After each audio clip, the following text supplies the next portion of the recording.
Peace, peace, peace, peace. Peace, love, and light to all American Aborigines. This is your brother, Aboriginal Power. You're now tuned in to Awake and Bake Show. Make sure you hit the like button, thumb up the video, support the channel. Let's start this thing off with the intro like we normally do. Let's go. Meditation. The Hollywood. Work is on its way, boy.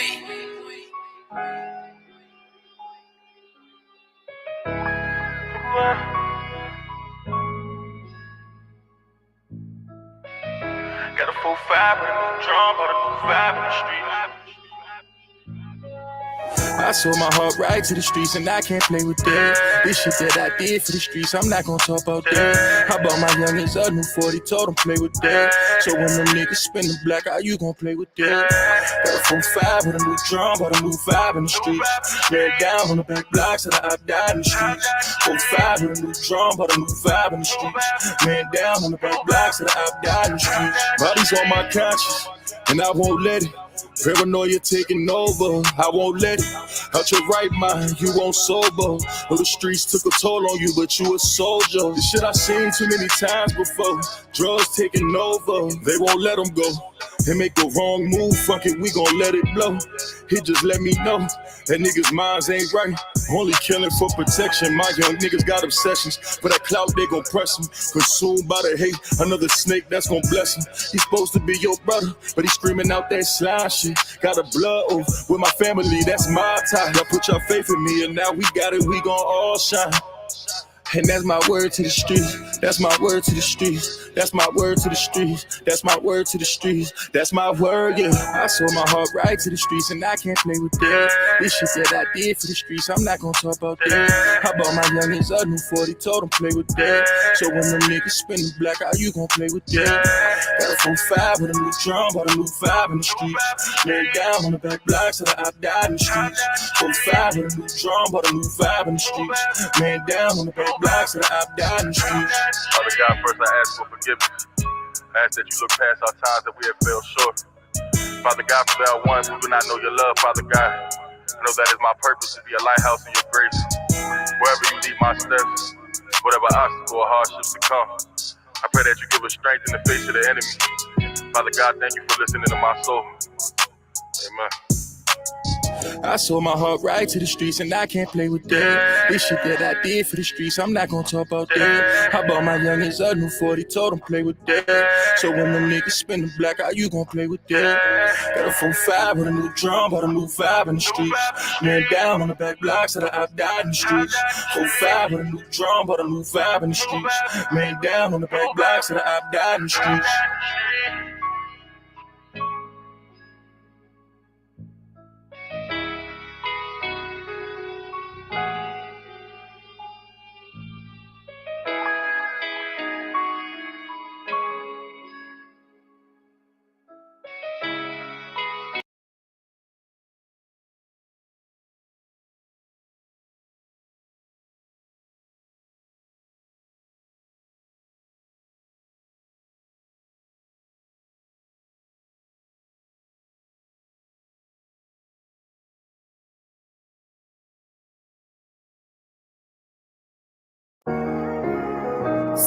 Meditation.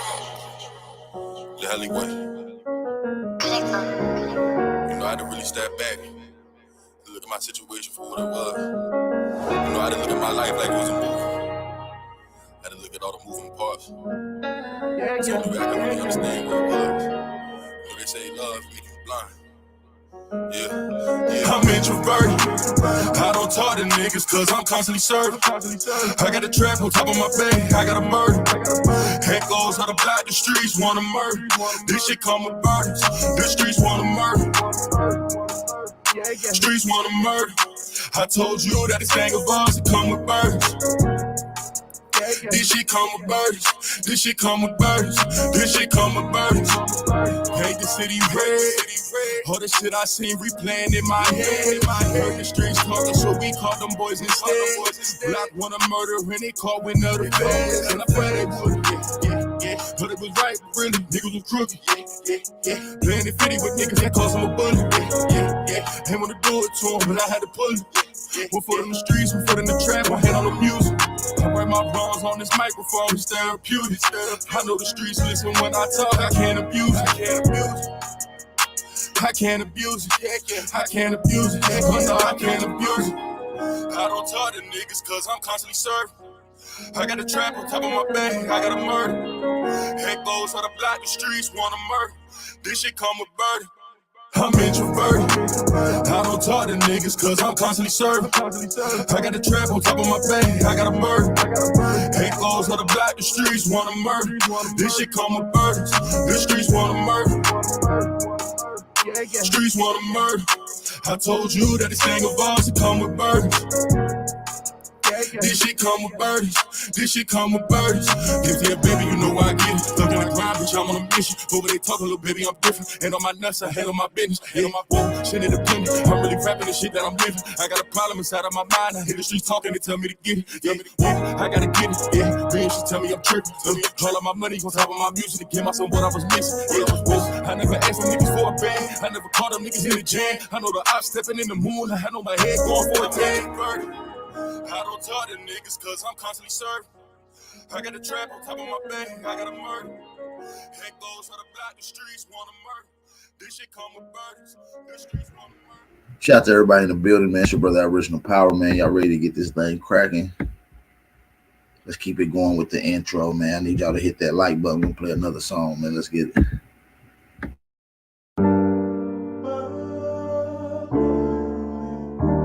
Whatever it takes. It's hell. Man. Sure. I seek no rewards.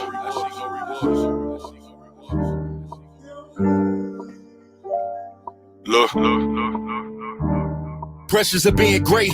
I'm tatted with scars. I feel the look from their eyes. I know they gazing from far.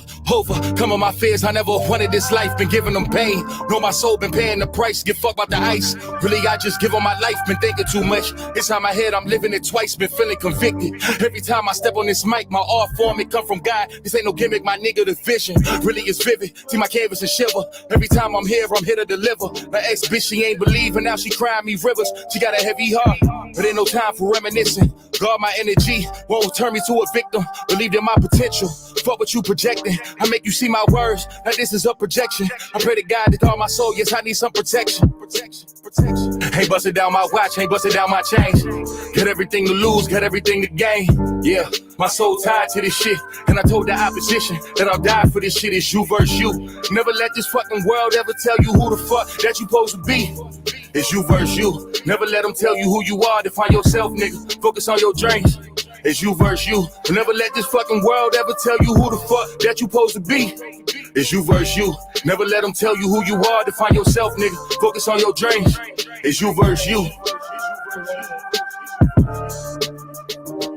It's you versus you. In conversation with myself, the hardest battle of all. And when you look inside that mirror, are you seeing your flaws? I became a man, and my dad was never involved. But all these people trying to be the same, it's hard to evolve. Gave birth to a poet.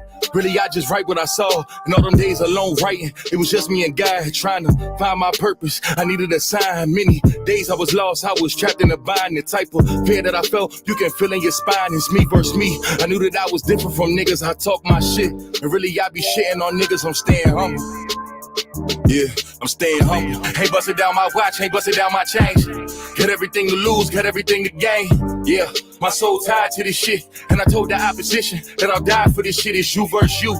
Never let this fucking world ever tell you who the fuck that you supposed to be. It's you versus you. Never let them tell you who you are. Define yourself, nigga. Focus on your dreams. It's you versus you. Never let this fucking world ever tell you who the fuck that you supposed to be. It's you versus you. Never let them tell you who you are. Define yourself, nigga. Focus on your dreams. It's you versus you. Don't let this fucking place define you. It's you versus you. At the end of the day, you gotta look at it. Who are It's you? you versus you. What do you do this for? They're always gonna tell you what you're supposed to do, but at the end of the day, walking God's plan. Shout out to everybody in the building, man. Let me get everybody to drop a fire emoji in the chat, man. I need everybody to drop a fire emoji in the chat, man. We want to play another little jammy jam before we even get started. Need everybody to hit that like button, though. One of the most important things y'all can do is hit that like button right now. Let's get it. Whatever it takes. The alleyway. Feelings from the past, yeah, you gotta pay attention.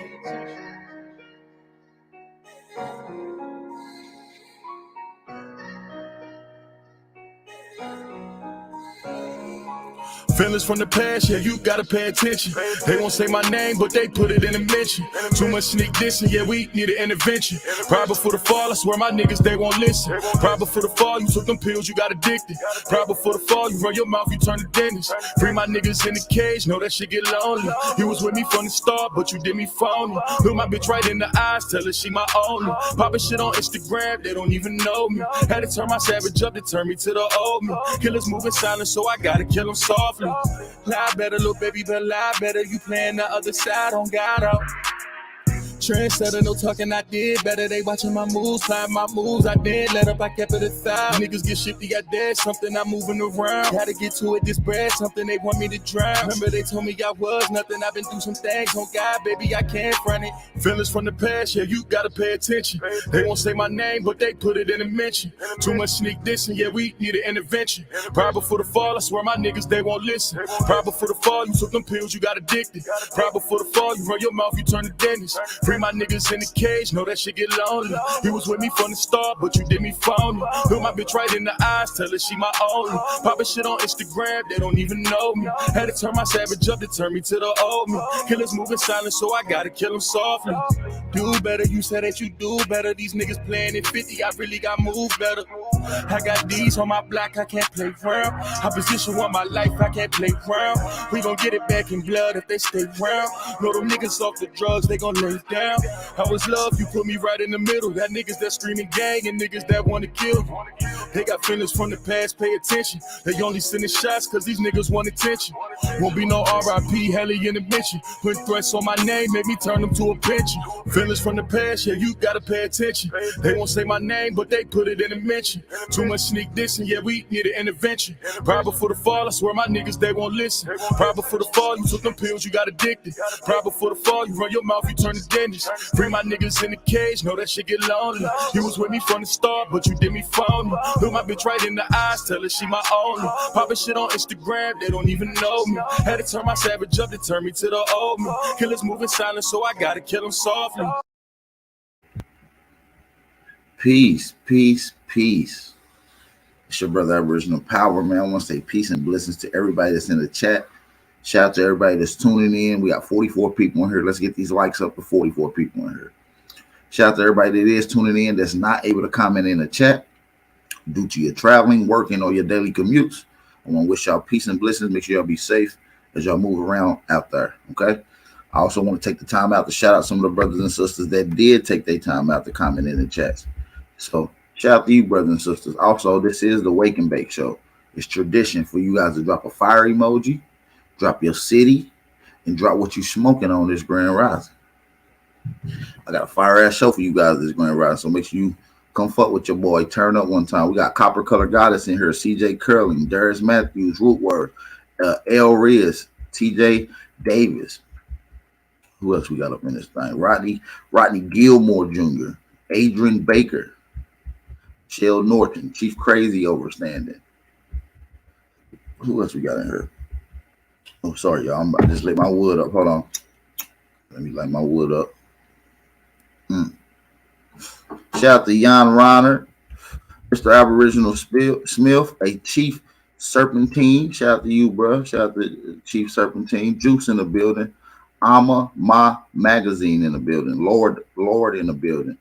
And Rodney Lewis is in the building, man. It's very important for you guys to hit that like button.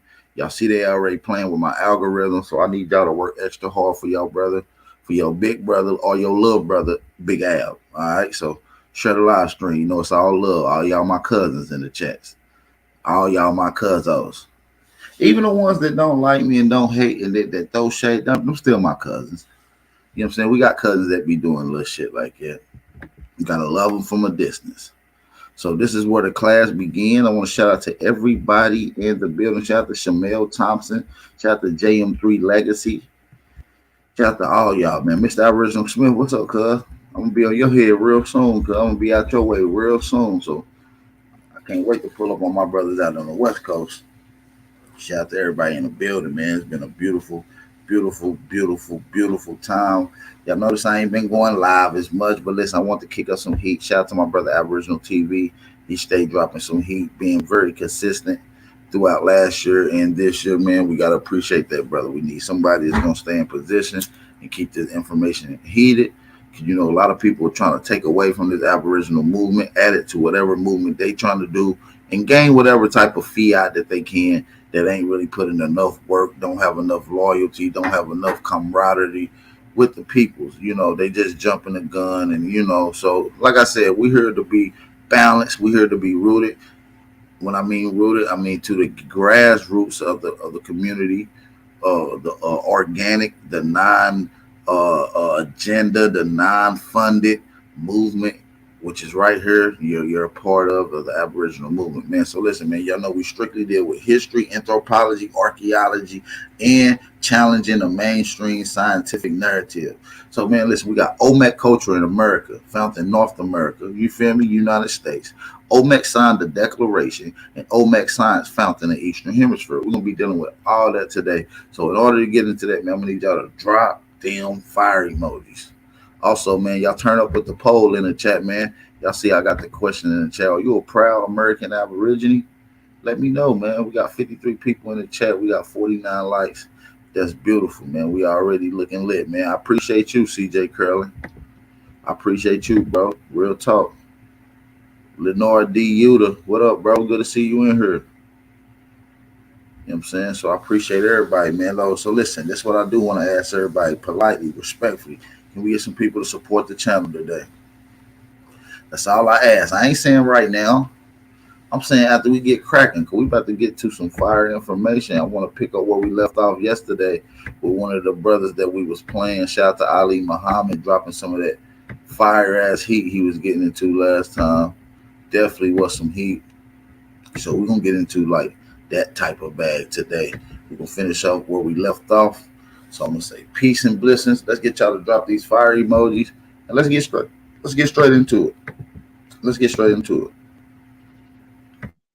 Here we have the genes for hair. Some of them, because there are others. And we're going to talk about the others too. I'm going to use these three though.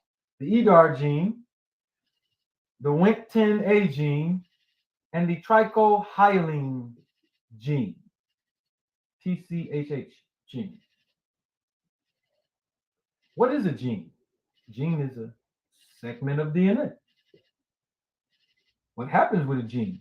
It gets copied by an RNA polymerase. Then what happens? Well, it ships that information to become an intron or an exon.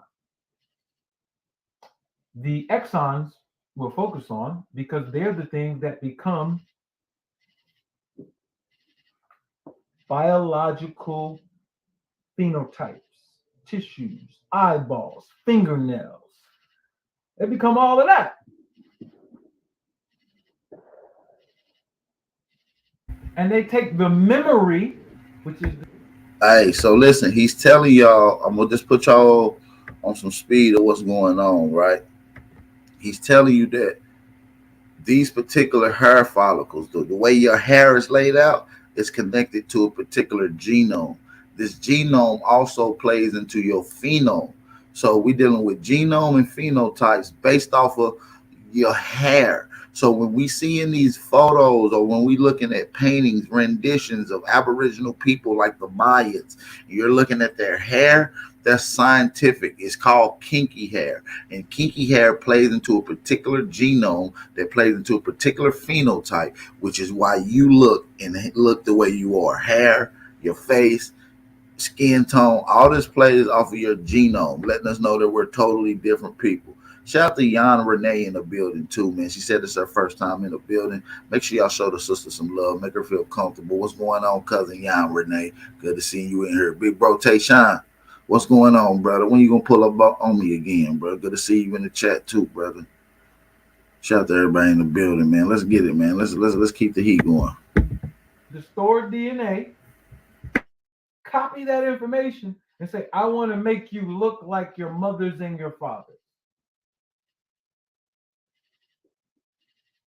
So when we see these genes, and we see 4C hair or kinky hair, any of the 4s, 3s, whatever, and we see eumelanin, we are looking on the molecular level at the memory of our ancestors.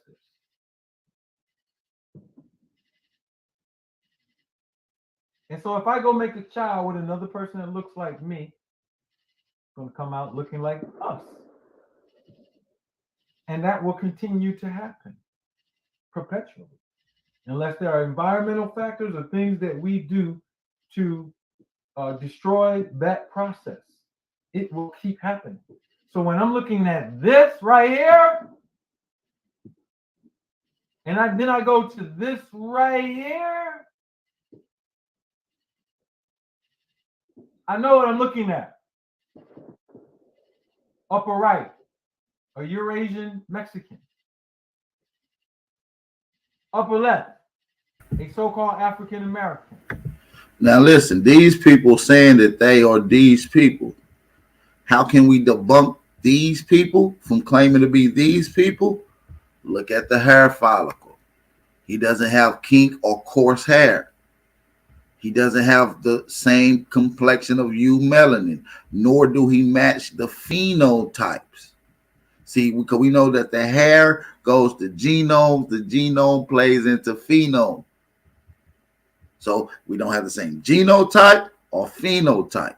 And then we can look and see what produces all and what attributes come out of this kink, coarse hair, and this certain look. This amigo does not have those. Mexicans claiming to be Olmec Mayan is totally lying, and they're trying to insert their history, much like pale skins have been trying to do, into our history. This is a Spanish version of whitewashing. Lower right, a so-called Afro-Latino, Panama. Look at the hair of these misnamed Mayans. Look at her hair, look at his hair, and look at his hair. Yes, we can use the eyeball test because the eyeball test tells us what? This is what the eyeball test tells us, and I'm about to read. This is what people fail to realize when people start saying, well, y'all only do the eyeball test. No, that's just the basis of what we do, which is also the fundamental basis of what all scientific methodology takes place in. When they say eyeballship and lookership, that's called observation. This is one of the key components into a scientific methodology steps. The first step, observation. So all you guys are participating in one of the first acts of scientific methodology, all you guys in the chats, because all you guys are looking, you're observing, and you can use your own observation to give your perspective, give your own analysis. Then eventually we provide data. This is why we're talking about phenome, because this deals with observation. This is why we're dealing with kinky hair, because it deals with observation. Then we get into genome to prove that our observation is correct. So this is what you call scientific theory, backed up by principles that will be established by scientific law. I'm just giving y'all some game right now. For you, very clear. Edar and Winton A gene are your Asians. Trichohalene gene, along with this guy right here. Let me find him. Well, it's the CUTU gene. I have to come out of this presentation to show you the copper gene. But there's also a copper transport gene, CUTU gene, copper transport, that causes it to coil. That causes this to coil. So out of these 4 genes, other groups have these genes demethylated with nucleotide mutations. Not only that, when we go to the skin, we have this. The MC1R melanocortin 1 receptor. Let's read, since y'all like to read. This intronless gene. Stop. This gene don't have any introns. You won't even know what that means yet, but let's keep reading because we're going to make sense of the jargon. Because now they can't hide this from me anymore. They used to be able to hide this from me. They can't hide this from me anymore. I can read all this and know exactly what they're talking about. And I can explain it to you so you won't be confused. The intronless gene encodes the receptor protein. What is the receptor protein? It is the outside of the cell that is a set of tissues synthesized by the memory from the DNA that acts as a key in a lock. And when you stick that key in, all kinds of things start happening inside that cell. And the key is melanocyte stimulating hormone, MSH, which makes us addicted to the sun. By the way, the MSH and the vitamin D show our addiction to the sun. The sun makes us high. Literally. The more sun you get, the more you'll see it. You get high.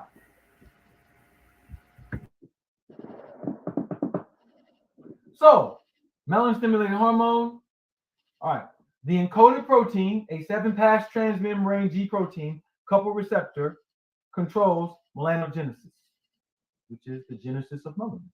2 types of melanin exist. I disagree with that statement, but I'll let them speak. I don't think that pheomelanin is actually melanin. I think it's a pigment, and there's a difference. Melanin is a photosynthesized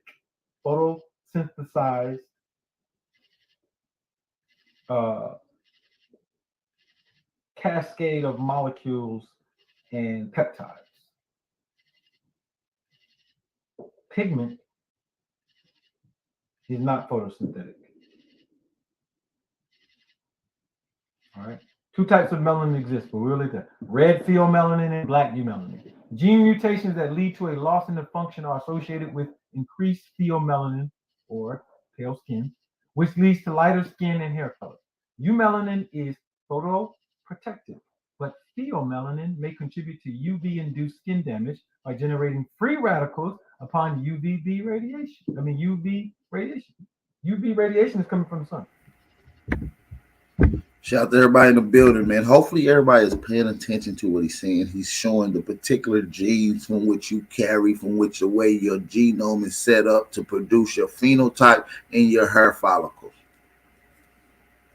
So I want everybody to pay attention. Do not allow these YouTube trolls to distract you, because none of these guys come on the panel and have an articulate conversation, nor challenge the basic of the information that is being presented. So, hey, I want to encourage you guys to not pay attention to these trolls in the chat. They're only here for a distraction. Make sure you guys pay attention. Shout out to all the American Aborigines. You guys have got the ability to totally block these people out. They don't exist if they're not on your wave frequency. You can't expect someone that is totally lost to find their way to your understanding. Okay, so shout out to you guys in the chat. You're some of the most brilliant Aboriginals, Black Americans, American Indians that I've ever seen. So shout out to you guys, man. I really appreciate y'all for tapping in. We're gonna continue to live stream, you guys. Let's get it. I've said this over and over and over again. Who gets sick from the sun? Who gets sick from the sun? Eumelanin is photoprotective. Yeah, we're gonna let the trolls stay in here. We're gonna let them say what they say. Matter of fact, put them in timeout. We ain't gonna block them. We just gonna put them in timeout. They start talking reckless. All moderators on standby. Trolls talking reckless. Put them in timeout. Don't even hesitate. Generating free radicals. Binding of MSH, melanin stimulating hormone, to its receptor activates the receptor and stimulates upon UVB radiation. Eumelanin is photoprotective, but pheomelanin may contribute to UV-induced skin damage by generating free radicals upon UVB radiation. UV radiation. UV radiation is coming from the sun. I've said this over and over and over again.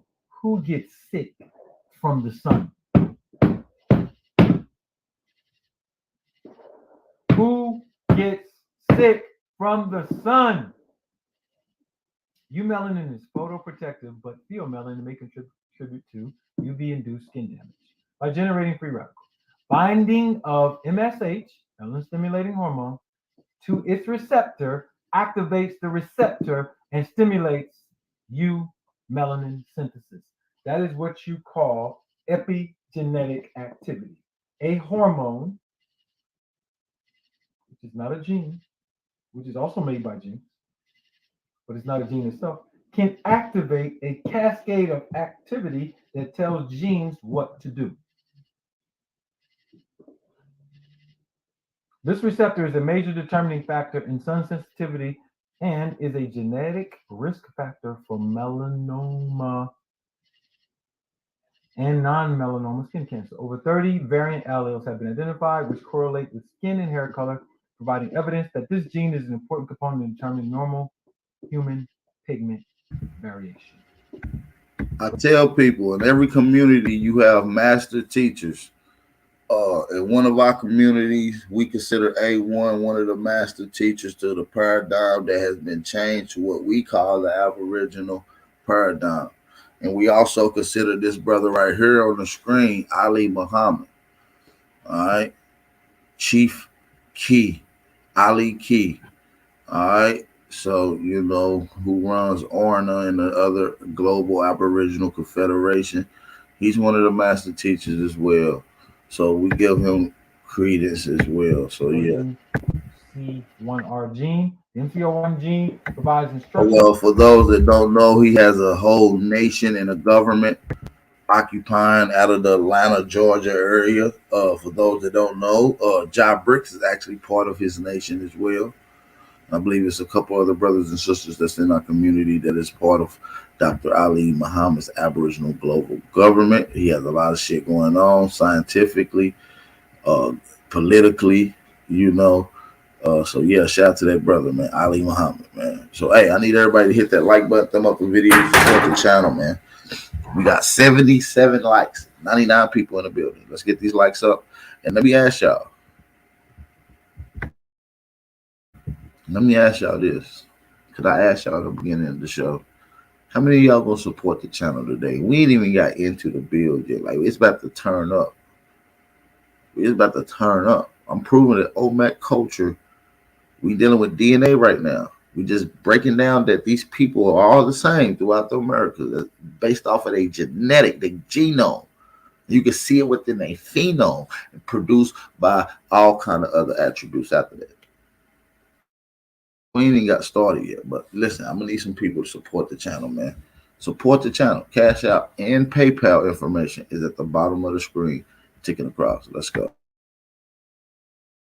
Have been identified which correlate with skin and hair color, providing evidence that this gene is an important component in determining normal human pigment variation. Let's go to MC1R gene. The MC1 gene provides instructions for making a protein called melanocortin-1 receptor. This receptor plays an important role in normal pigmentation. The receptor is primarily located on the surface of melanocytes, which are specialized cells that produce a pigment called melanin. Melanin is the substance that gives skin, hair, and eyes their color. Melanin is also found in the light-sensitive tissues at the back of the eye, retina, where it plays a role in normal vision. Melanocytes make two forms of melanin, eumelanin and pheomelanin. The relative amounts of these two pigments help determine the color of a person's hair and skin. People who produce mostly eumelanin tend to have broken or black hair and dark skin that tans easily. Eumelanin also protects the skin from damage caused by ultraviolet radiation and sunlight. People who produce mostly pheomelanin tend to have a red or blonde hair, freckles, light-colored skin, and do not tan as good. Tan poorly. Because pheomelanin does not protect skin from UV radiation, people with more pheomelanin have a increased risk of skin damage caused by sun exposure. The melanocortin-1 receptor controls which type of melanin is produced by melanocytes. When the receptor is activated, it triggers a series of chemical reactions inside melanocytes that stimulate these cells to make you melanin. If the receptor is not activated or is blocked, melanocytes make pheomelanin instead of, so you're not activated and blocked.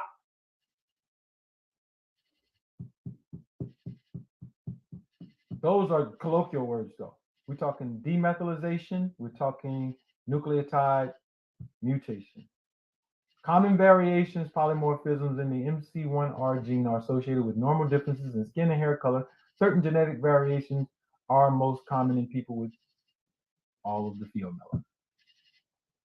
So we have the skin and we have the hair controlled by different genes, but they're telling you we're 99% the same. The bones, different, denser. The eyes, different. The skin, the hair, the teeth.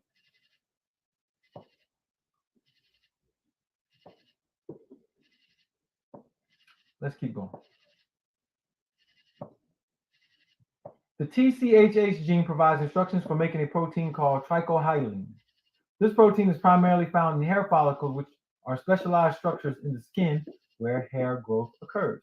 Trichohyalin can also be found in the hair shaft once trichohyalin is produced. It is modified by other proteins so it can attach, bind to other trichohyalin proteins and to molecules called keratin intermediate filaments to create organized cross-links. These links form dense networks that give the hair shaft its cylindrical shape. Now let's do something real quick because I want to see if I can bring this other gene into conversation. I have it up here somewhere. This particular gene is the CUTU gene. There we go. There we go. Copper transport homolog. All right, so let's see if I can come off of this, which I think I can. Stop the share. And go to this. So listen, if y'all can hear everything and see everything loud and clear, can I get y'all to drop a fire emoji in the chat? Can I get y'all to drop a fire emoji in the chat, please? I need y'all to drop a fire emoji in the chat.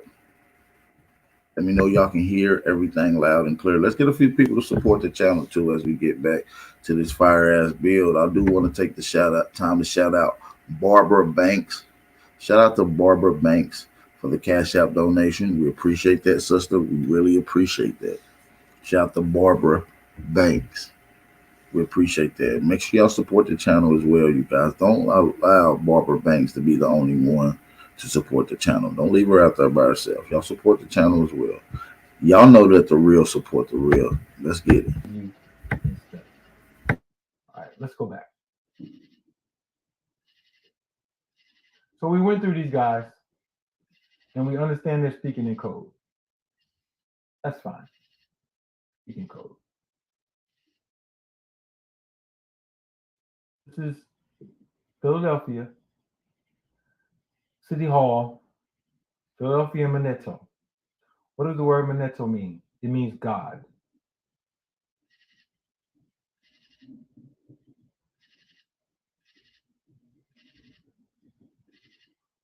And this is the connection between the Algonquian and the language of the Moors that we're now misnaming Arabic, which should be called Kara.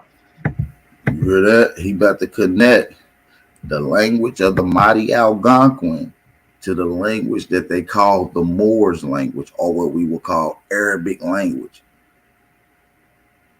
I've already told you and showed you the correlation that that Algonquin, Algonquin is Arabic language. It's the same thing. They just call it Arabic once the Algonquins went and colonized and set civilization up in the Mediterranean area. And that language spread. It was a big influence throughout that whole area, leading into what we call the Fertile Crescent. This is your ancestors that did this. I'm talking about the eastern coast, the North America.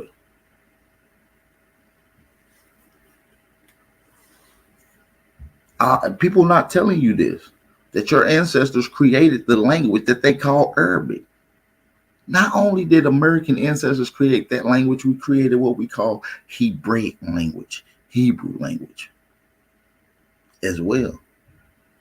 We created what we call the Medu Neter or hieroglyphics. You see what I'm saying? So when you see these things, you have to ask yourself, who put that up there and what do they know? Because they have to know some of this. And how do they know it? Because they actually have secret societies. Have you ever heard of the Order of the Red Man? An old society where they dress up like Aboriginals. They learn the languages, the customs, and these societies still exist. Some of you never heard of before. All right, so on the left, we have the 1776 plan, and on the right, you have the. So make sure y'all look that up. All right, so on the left, we have the 17. The Order of the Red Man. Make sure y'all look that up. The Order of the Red Man. You heard what he said. Said it's about motherfuckers dressing up like you, practicing y'all culture while trying to claim your lineage and get your birthright. See, when you tied here, there's a certain birthrights you get. You understand me? Like a nigga can't tell you can't go fishing. A nigga can't tell you can't kill an eagle. A nigga saying you can't do nothing.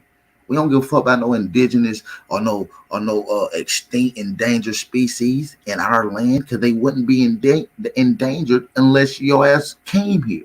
So if you wouldn't have came here, they wouldn't be endangered. You can't put that on us. We don't go by the same rules as you motherfuckers. To see, that's what happens when you understand who you truly are, when you're starting to find your lineage. See, when you're starting to find who you are, the true knowledge and power comes when you understand who you truly are. Shout out to everybody in the building, man. Let's continue.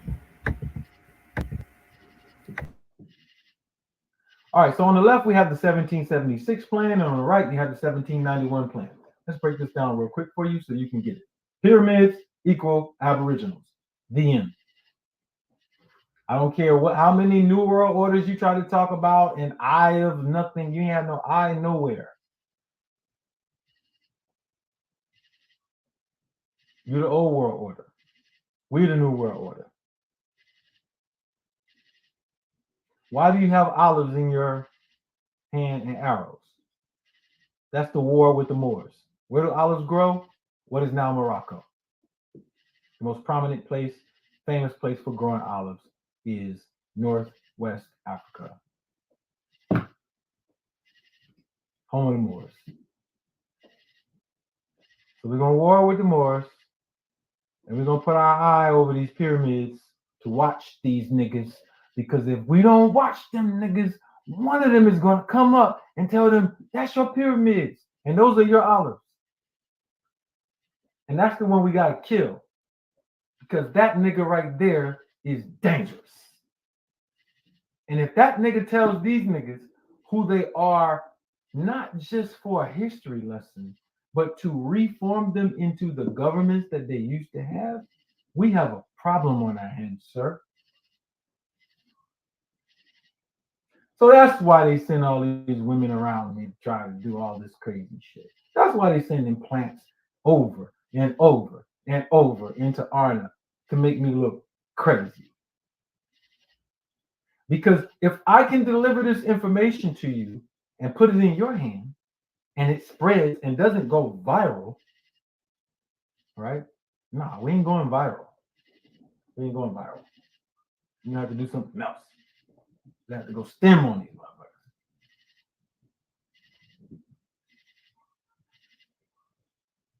We have to go stem cell on these motherfuckers because we're not going viral.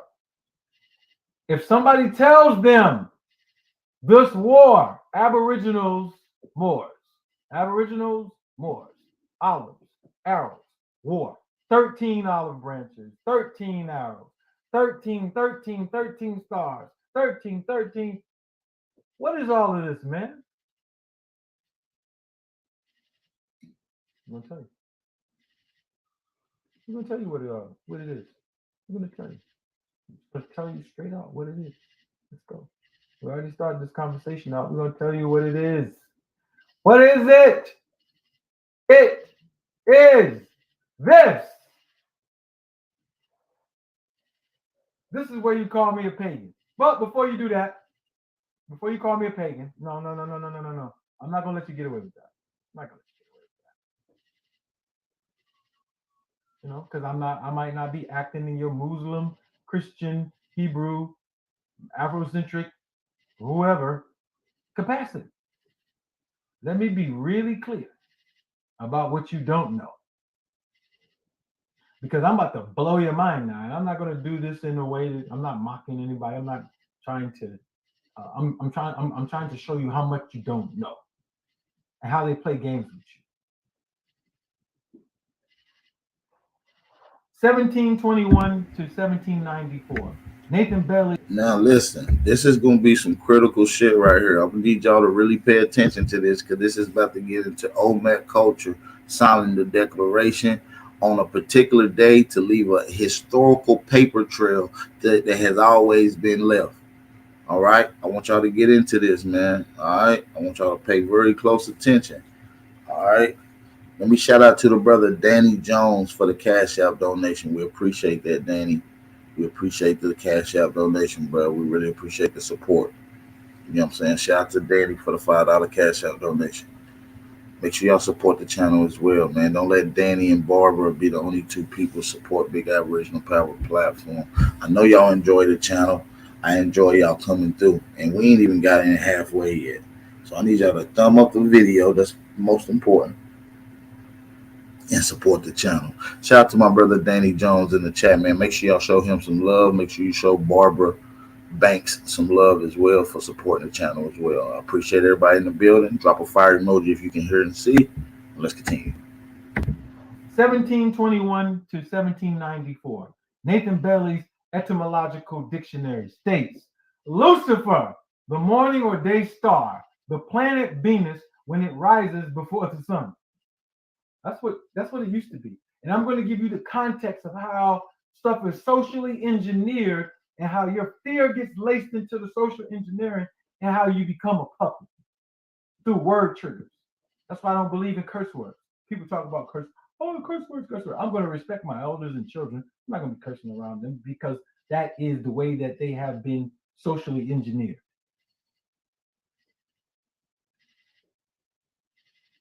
But you are using a colonizer's language. Every word would be a curse word then. Stop speaking. Speak something else. What are you talking about? Do you know how infantile your mind has to be for you to believe in curse words? To believe in spook words? Right, ain't no such a thing as fucking motherfucking cuss words. Why you think kids, when you hear kids that don't speak, that's learning new words, and they hear adults talk, they only highlight like it could be like some adults talking and kids sitting right here listening. You don't know they listening, and you like, yeah, such and such, that motherfucker, and the kids will say motherfucker. Out of every word that you said in that sentence, they're gonna repeat the one that you deem as a cuss word because it's not a cuss word. That word has a lot of vibrational frequency and energy, and babies are able to identify those. Just let y'all know. Latin Vulgate, Hebrew, Halal. The word comes from lux, which means light. Ofer, to bear light. All of a sudden, you got all these things: gods, devils, demons, goblins.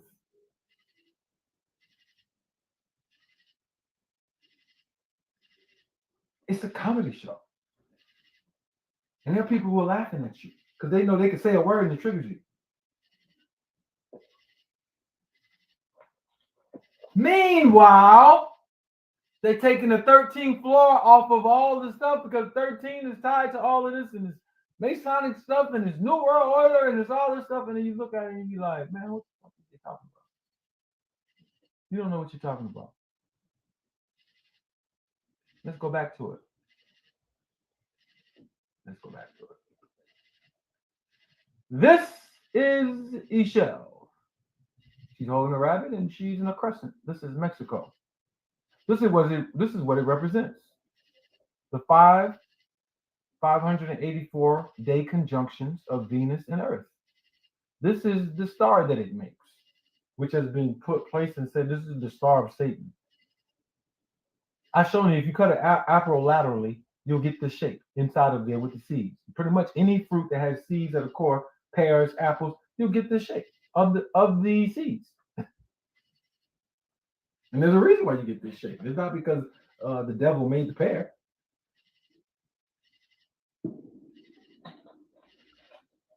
It's a language you have to read. Yes, the star and crescent did not come from Muslims. Nor did it come from Samaria. It came from America. The star and crescent is the star, Venus, in the crescent. It is mathematics. It is called the Manzil calendar. Let me show it to you 50,000 years ago. Let me show it to you 50,000 years ago. So you will not be around here saying things that you don't understand. Telescopes, South America. Here it is. The whole Manzil system. All calculations for it. Sidereal, which is using the star Sirius. Tropical, which is... Let's go back to that. This is from the Inca stones.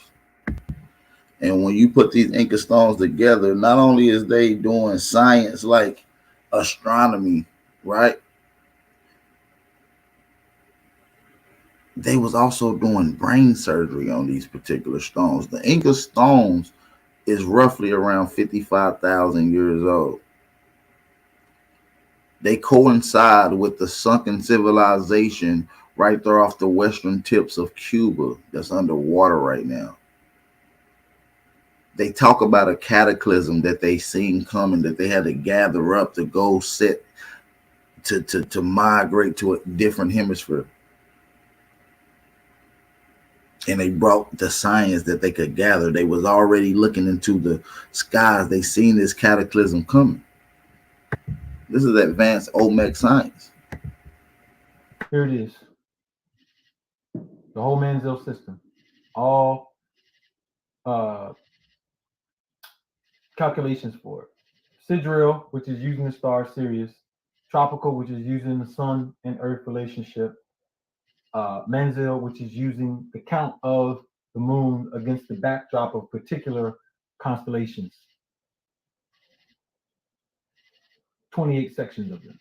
This is 50,000 years ago. There are 364 of these graphs there. 13 times 28 is 364. He has a crescent on his head because they were the first ones to write this particular calendar down. In America. Yeah, this is in America. And this calendar was used all throughout North America. You find this in Moundville, Alabama. You find it in Cahokia. You find this in Poverty Point. You find it in the Hopewell community in Ohio, as far north as Canada. And like I said, it has 31 indentation lines set out for each day. Each day it start off. And you notice how some days are shorter. Some of these grids are smaller. This counts in for winter and spring equinox, and summer and winter solstice. Okay, so now listen, this is a 364-day calendar. How can they be that accurate 55,000 years ago? Not cross the Atlantic Ocean. I'm gonna come back. This might be a little high for some of y'all, but I'm gonna come back down. And if you're on IG, yeah, you can't see what I'm sharing because you're on Instagram, bro. Y'all don't read the flyers. And in this world, when you don't read, you lose. Sorry. But I can turn Instagram off. It's gonna go off anyway. I don't have my charger and the phone's gonna go off. So everybody on Instagram is going to have to go to YouTube or Facebook. Y'all know everybody else, YouTube and Facebook. Y'all know this one, the most important one. to your liberation. So let's go back. Where's she at? There she goes. Isha. I put her on the flyer. She's right here in the room, right here with me. You all want to see her? There she go over there. There she go. Ain't she beautiful? That's her. We're waiting on her to come back. Y'all arguing over McDonald's meals and who should give somebody else's children something. Let me get sidebar. My daughter taught me something today or yesterday. My daughter taught me that the macaw, she has a macaw, she had 3, 2 males and 1 female. She wanted to breed them, but it wouldn't breed. Then she said, oh, the animal lives up to 90 years. That's one thing. And then the animal, the macaw, the bird that can live 90 years, once she mates and finds a mate, she never mates with anyone else again. She's that smart. Think about that. I can't call y'all bird brains no more, or birds, because the bird is too intelligent. I can't call y'all birds no more. So we're waiting on Ishel to come back and get all of her glory and her wisdom. Sun, moon, and star, that's America. Let's go back. So there's 13. That's where we were at. The 13 stars. The 13, the 13, the 13, the 13, the 13, the 13, the 13. That. God, we went through that, right? Let me show you what the Honorable Elijah Muhammad said. The scientist that gave America a flag was a black man. He, white man, did not know how to make one with science like the black man, because the black man was the maker. So he made America a flag with truth, justice, which will ultimately destroy the falsehood that will come with fire in the sun. Woo. I mean, y'all knew it was a black man that designed America's flag. Drop a fire emoji if y'all knew that. If you didn't know, put IDK in the chat. If you did not know that, put IDK in the chat. If you did, drop a fire emoji. How many of y'all knew that the black man designed the American's flag with science in a paper trail that the hillbilly would never know it was tied to us? We'll get into that. See, the reason he did it like that with the science is because it was going to have a paper trail leading back to another group of people that use that same science. And this is how we're going to prove that the Olmecs was involved. We'll get into that. And that's the man who made the flag. 13 stars, 13 stripes, 13 olive branches, 13 arrows, 13 steps to the pyramid, 13, 13, 13, 13, 13. What is this 13? Let's show you what the 13 is, so we can end all mysteries for people who have never heard it before in your life. We're going to show you what the 13 represents. This is what it represents. Right here. Bishop DeLanda came to the Turushi, misnomer the Yucatec. In 1536, the Catholic Church got a hold of our system and have been using it ever since.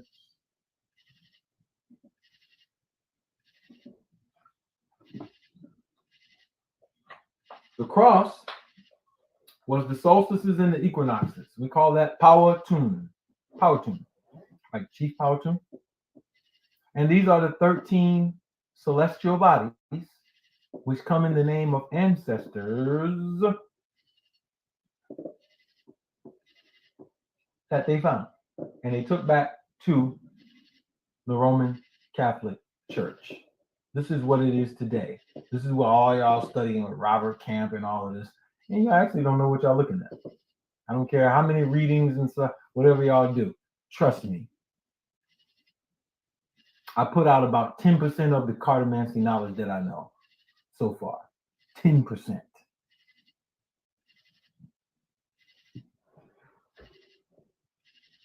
This is interpreted into these charts. This is ancient spades. This is ancient spades. Each person got 13 cards in 4 sections. That's why you see this little cross right here. When they came to America, they saw this cross. They were in Alabama with Chief Tuscaloosa, and they saw this cross. They wonder why did they got the cross? No, we should be asking you that. Why you got the cross? Facts. Because if you believe that Constantine story, all right, we're not going over that. That's too much. Quadration is spades. Show me the white people playing spades. Show me the white people arguing over spades.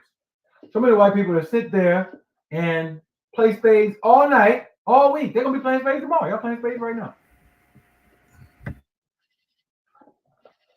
Go to Vegas. They got poker. They got blackjack. They ain't got no spades. Spades is an indigenous game, and this is quadration, and this is how you make all of these charts. All of the 90 quadrations. How many of y'all play spades? How many of y'all knew that spades is a traditional ancient Aboriginal game system in play?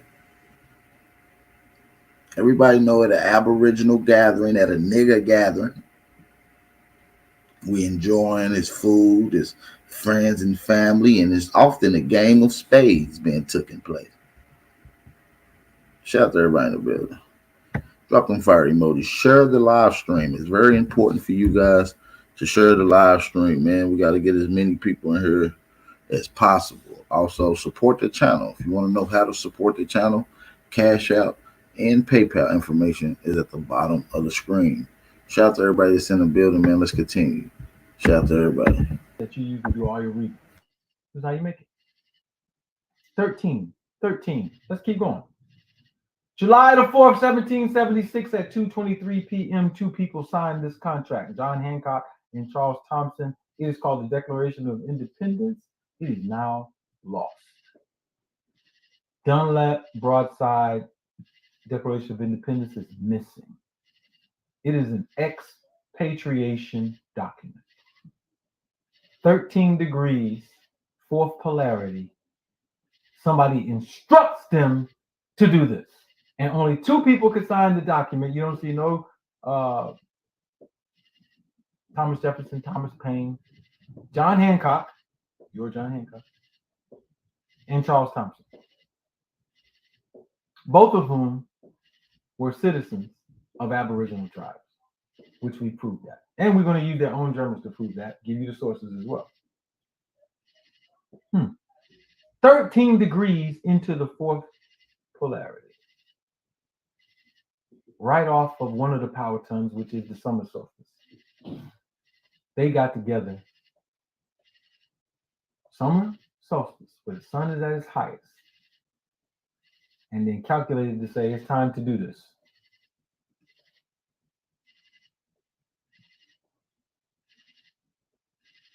Look at the cosmic significance. Sirius, the star we use to count our year, is 6 hours and 45 minutes right ascension from the celestial meridian, which is 100 degrees of 360, leaving the number 260 in degrees as a signature of the Zulcan calendar. Lots of heavy words, but this is the astronomy of it. Right ascension goes this way, declination goes this way. You look up at the stars, you can measure where you are, you can get in a ship, you can go somewhere if you know right ascension and declination. It's the longitude and latitude of the sky. And on July 4th, here we go. We are right here on the dog star. Which, by the way, one of them mysteriously drifted themselves away of the 3 stars of Sirius. Sirius A, B, and C. There are 3. Used to be 3. Mysteriously drifted themselves into our solar system. And I wrote the whole book, Star Prophecy, about it. The Olmec talk about it. The Mayans talk about it. The Dogon talk about it. All these people talked about it. And it's there now. This is the star. You can go on online telescopes, Google telescopes. 9 hours, 48 minutes, 36 seconds. 13 degrees. That's your right ascension and declination, and you can look at it right now. It has to be in infrared so you can see it. It is a black star, like Marcus Garvey, black star. All right, so we getting the significance of the number 13, so we can put all the things away about 13, scary 13, the scary 13, and let's look at this. The 13th and 14th Amendment. Now I want to whip your ass with some law, real quick. It ain't gonna take long. Because now we gotta talk about political science and how all this meshes in. What is this talking about? What is political science? The knowledge of the law and legal strategy, policy of a jurisdiction. What is Aboriginal political science? The knowledge of the laws and legal strategies of Aboriginal peoples. Who are Aboriginal peoples? Aboriginal peoples are the indigenous peoples of any land, the First Nations of people, and their science of governing, cultural value system, means and ways of contracting and participating in commerce, military, diplomatic relations, family, health, birth and death procedures, education, and theological concepts. What are the statuses on this land? Natural born person, free person, Article 1, Section 2, Clause 3, applied to all the white people who are of the posterity mentioned in the preamble. Posterity means lineage.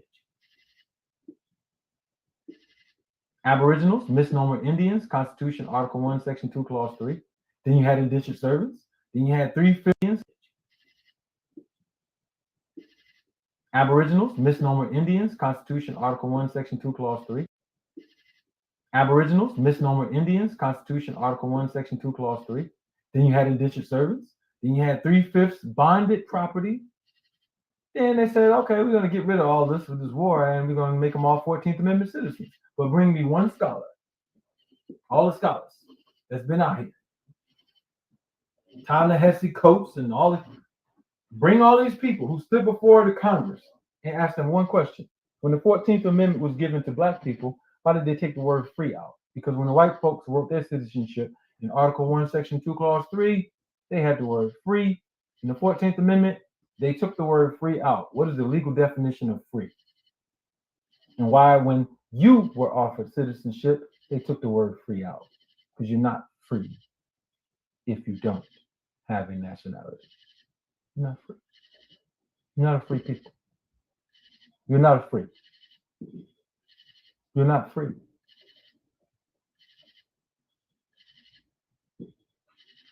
Let's keep reading.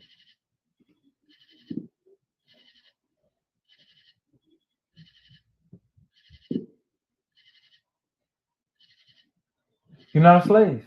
You're not a descendant of slaves. You went through genocide and denationalization. You don't have anybody but the jurist and Arna to help you understand this, who are part of a jurisdiction that is active.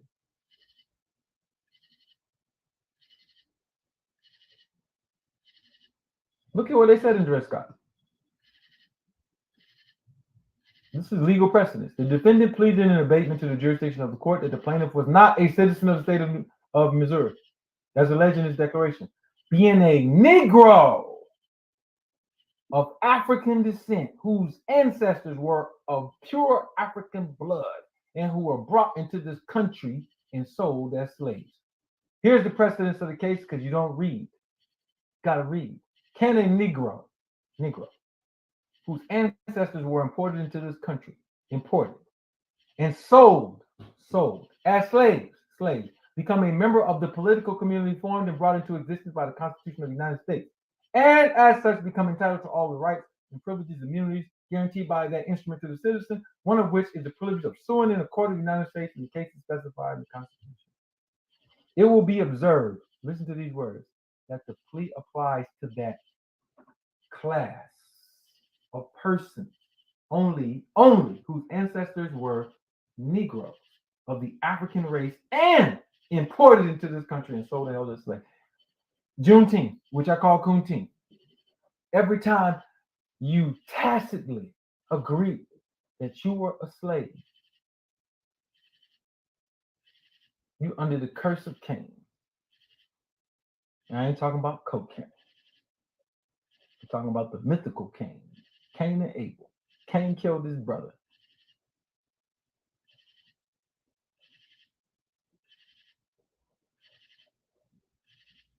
The only matter in issue before the court, therefore, is whether the descendants of such slaves, when they shall be emancipated, or who are born of parents who have become free before their birth, are citizens of a state in the sense in which the word citizen is used in the Constitution of the United States. It's the 1850s now. There was no 13th or 14th Amendment there. And this being the only matter in dispute, the only matter in dispute on the pleading, the court must be understood as speaking in this opinion of that class only, that is, of the persons who are descendants of Africans who were imported into this country and sold as slaves. Let me show you how this goes. This is how this goes right here. All right, so this is, I should say 2010. United States Census 2010. After reading all that, Negroes, and Dred Scott, ask yourself a question. Why is Negro on the 2010 census? Who got it taken off? Do you know that we made them take this off? You put so much heat. Then Al Sharpton saw us putting the heat on them, and he tried to take the credit. Because this guy was the president in 2010. And if that guy was the president in 2010, and this is on the census in 2010, and the census is under the Census Bureau is under the executive branch. What the fuck? What did he fill out? What did he fill out? What did he fill out? What did Obama put on the census, y'all? What did Michelle put on the census? What did Obama's children put on the census if they filled it out for it?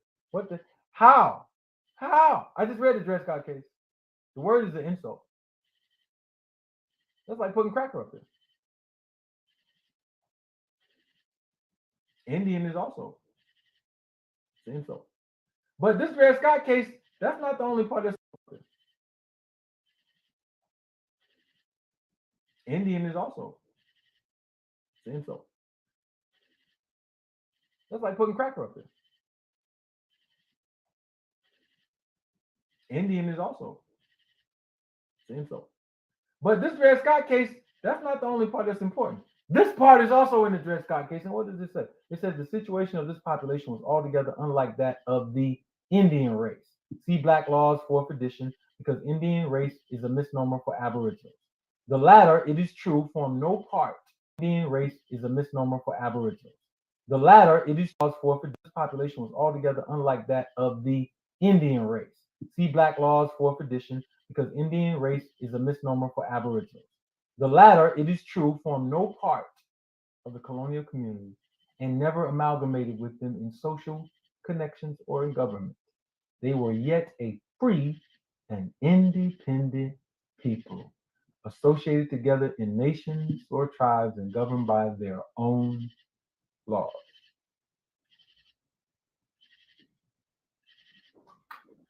I can't make it up. So let's rewind a little bit. We already know what happened in Dred Scott. Let's go back. Let's read something that's interesting about this time now. Because you get Dred Scott, then you get the 13th and 14th Amendments, but what you're not told is what did they actually say when Lincoln was still alive. Look at this right here. You can get this book. I'm not making this up. This is the original 13th Amendment. Every state wherein slavery now exists shall be abolished, blah, blah, blah, blah, blah. I don't care nothing about nothing about that. Look at this one right here. Congress may appropriate money and otherwise provide for the colonizing of free colored persons with their own consent at any place or places within the United States. That's why Lincoln got assassinated. No, you're not about to get these niggas money and land. No. John A. Logan, The Great Conspiracy, pages 448 and 449. No. You are not about to give these niggas land and money. Because we will kill you. And that's exactly what they did. They killed that nigga. They will kill a whole president, several presidents, Black Panthers, Malcolm X's, just so you won't know this information. They ain't gonna kill me. That nigga. They will kill a whole president, several presidents, Black Panthers, Malcolm X's, just so you won't know this information. They ain't gonna kill me. Ever. Never, never, never, never, never, never, never, never, never. Never, never, never, never, never, never, never, never, never, never, never, never.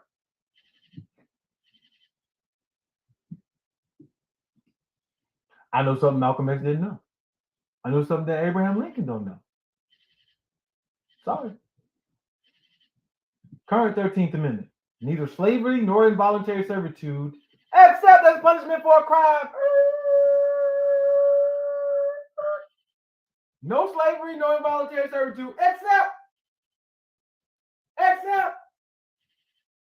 as punishment for a crime. We can make your ass a slave, give you involuntary servitude, if we can make you a criminal. Now we're going to figure out how to make you a criminal. This is the upgrade. Let's get the upgrade. What's the upgrade? Oh. United States Code, Title 28, Section 1332. Corporate citizenship? This is actually in the law. These people aren't making this up, that you could be a corporate citizen? How do you? How?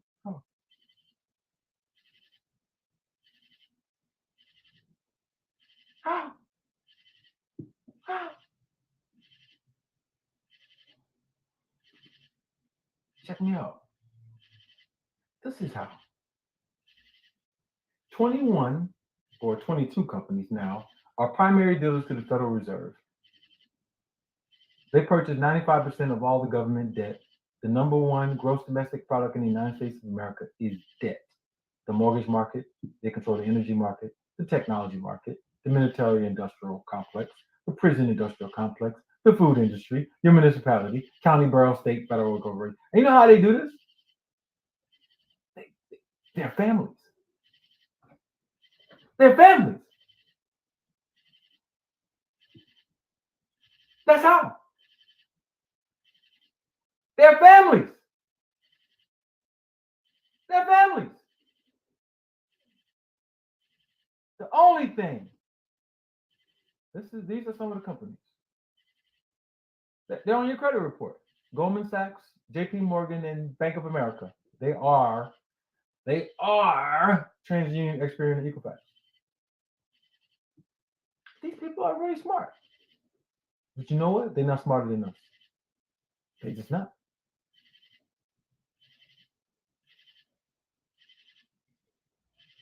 And so they have set up a whole system to make you permanent slaves. And they know it. They know they've been changing history. This is Taya Denaga on the left. This is him on the right when they wanted to paint him in London. See how they painted him? See how he originally looked? This is not cool.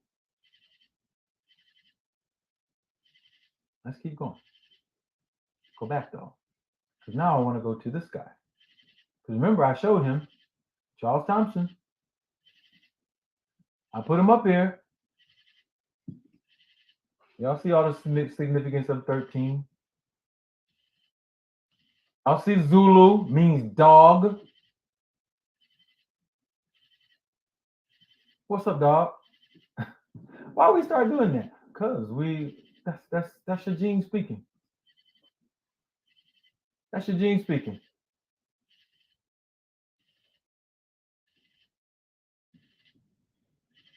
So what does this flag have to do with anything? By what authority was our national flag established? Authorized by Continental Congress. Keep that in mind. Quote the exact language of the flag law. Resolved that the flag of the United States be 13 stripes, alternative red and white, that the Union be 13 stars in a blue field, representing a new constellation. What's the constellation? Ophiuchus. When is Ophiuchus rising on the horizon? Thanksgiving!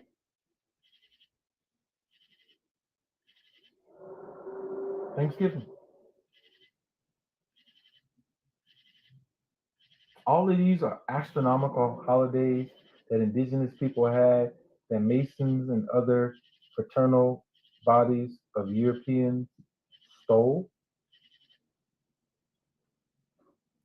Man, this is really bad. This is really bad. So, what we have here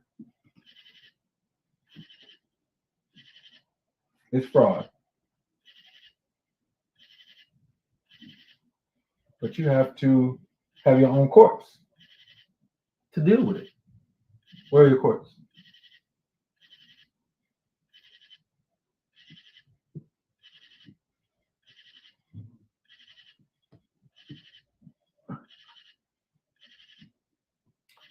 The United States of America made a treaty with the She in 1775 while John Hancock had been president of Congress under the Articles of Association. Our ancestors gave John Hancock the name Karen Daun, which meant great tree, and represented a general covenant. It is symbolized in the treaty flag, also called the Continental flag. This flag right here. So John Hancock, you remember the movie Hancock with Will Smith in it? Y'all remember that movie? He was a superpower, right? Superhero. His name was Hancock. And John Hancock is your signature, which is how you enter contract. And this was the first contract ever signed here, right here, for expatriation of Europeans. And in order to do that, the two parties who signed it had to have status on the land, and they got it through Aboriginals. And I'm about to read the details to you right now. And if you're on Instagram, you're going to have to go because I don't even have my charger. It's somewhere downstairs.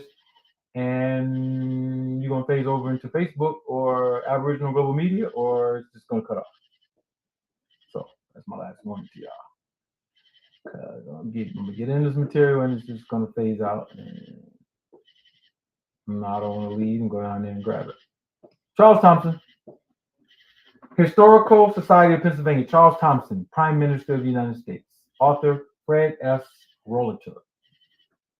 The Pennsylvania Magazine of History and Biography. Charles Thompson, Prime Minister of the United States. I have to read this part because this is going to give you context to how July 4th was our statement to them, fight against the British for your independence, and we're going to guide you on how to run government. In August of 1774, John Adams met Charles Thompson, a Philadelphia merchant, and commented that he was known as the Sam Adams of Philadelphia, the life of the cause of liberty. In the critical revolutionary year of 1781, an astute Frenchman, Abbe Rodin, wrote, Thomas, the Secretary of Congress, the soul of this political body, comes to receive and give diplomatic greetings. His thin, furrowed face, his hollow and flashing eyes, his straight white hair, not falling to his ears, caught and surprised all our eyes. The American Revolution remains an intriguing period. Historians still argue over its real nature, conservative or radical. The contrast can be seen in the lives of many Americans, including Charles Thompson. He's one of the most prominent Pennsylvania radicals following the French and Indian War. His activities certainly helped bring about the revolution, yet by far his most important contribution to American democracy came between September 5th, 1774 and July 23rd, 1789, the period in which he served as the Secretary of the Continental and Confederation Conferences. In this position, Thompson helped create the new American government, particularly its first executive.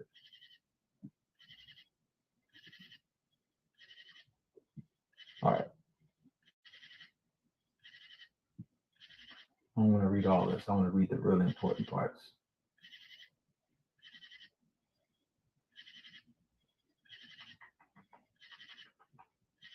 All right, so you can see here it says translating letters. His French was excellent, and sending communications from Congress ranging from petitions to the king in England and letters to White Eyes, chief of the Delawares.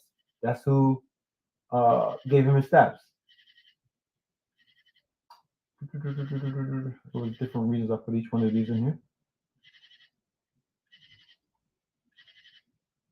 In July 1776, three events changed Thompson's situation drastically. July the 4th marked the adoption of the final phraseology of the Declaration and its signing by the only two persons necessary to put it into effect. Why those two?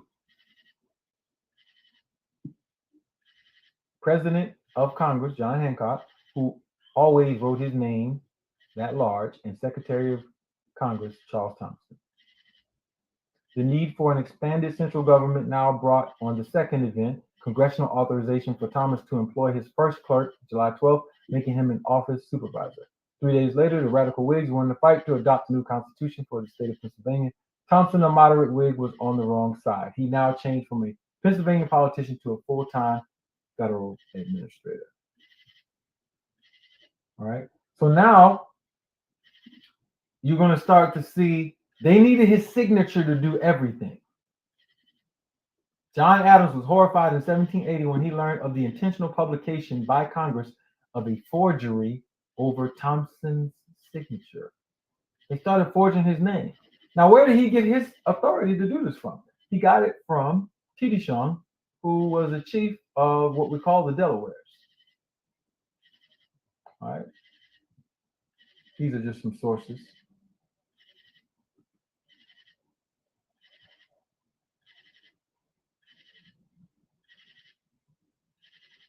All right.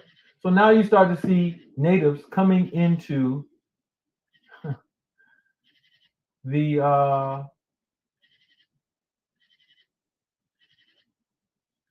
Market Street, where they signed this document. In early 1776, Joseph Galloway, an ally of Franklin, suggested a plan of colonial union to restore harmony with England. Galloway's proposal was very similar to the Albany Plan of the Union that Franklin had proposed in 1754. After consulting Cadwalader Colden's notes on the Iroquois attending the Iroquois condolence ceremony in 1753, those who supported Galloway's olive branch stalled on the issue of independence in the Second Continental Congress. The supporters of the Galloway Plan feared a lapse in government authority and wanted to plan for American union before imperial authority was forsaken. To salve such fears, Richard Henry Lee's Independence Resolution of June 7, 1776 included a clause proposing a plan of confederation that would be transmitted to the colonies for debate. During this time, there were so many Indians coming to Philadelphia that the Congress appointed a committee to inquire into the cause that brings so many Indians. Wait, they knew why though. In the midst of this debate on government and independence, 21 Iroquois Indians came to meet the Continental Congress in May of 1776. At the Albany Conference of 1775, the Iroquois had expressed concern about the nature of the executive in the Continental Congress. For over a month, Iroquois would observe the operations of the Continental Congress and its president, John Hancock. As they lodged on the second floor of the Pennsylvania State House, now called Independence Hall, just above the chambers. Wait a minute, y'all moved in?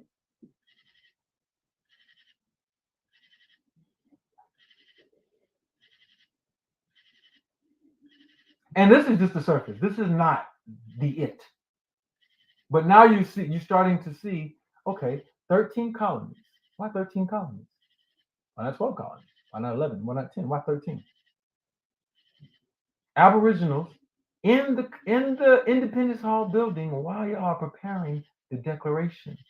Only 2 people signed it, and they're both citizens and received their names from Aboriginal tribes. What is happening here? What is happening here?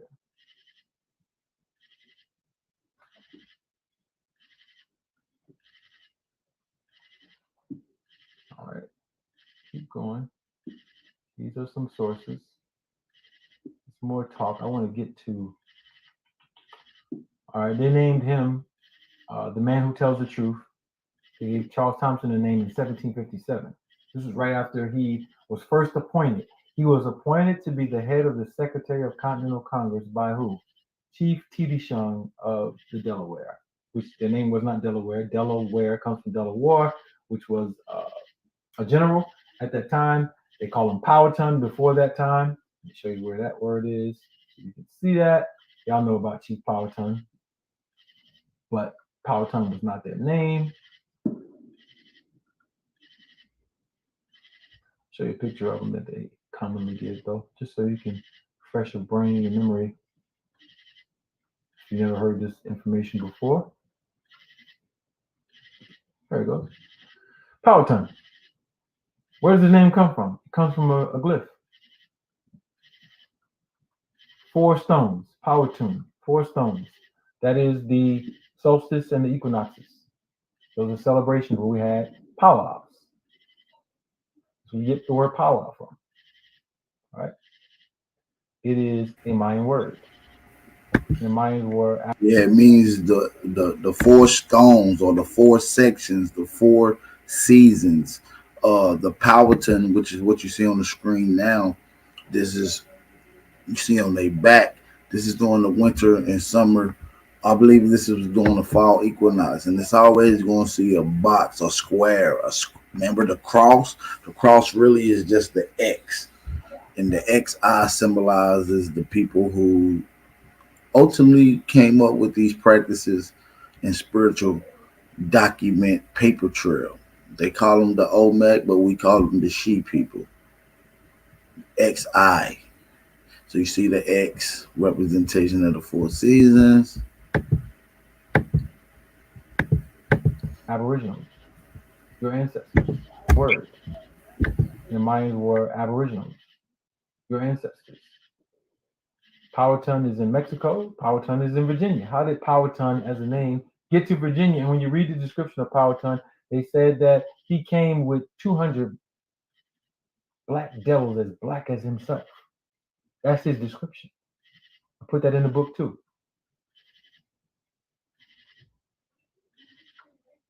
So where does all this eumelanin come from? With MSH in their body, with the melanocortin receptor creating melanogenesis and the genes to do so without mutation from Eurasians who are now on plantations calling themselves the Powhatan, the Delaware, and all these other things.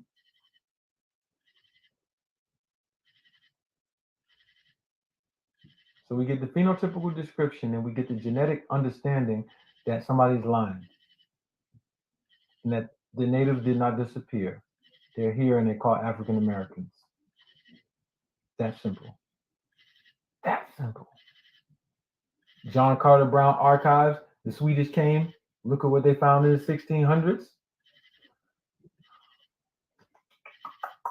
This is how they looked. Go to the JCB Archives on Native Americans with official photos, and you're going to see all what I'm showing you. This is what they looked like when they was chilling with Powhatan. This is what they looked like thousands of years before that. This is what they looked like when they were arresting thousands of years ago in Chichen Itza the Eurasians who are now called Mayans.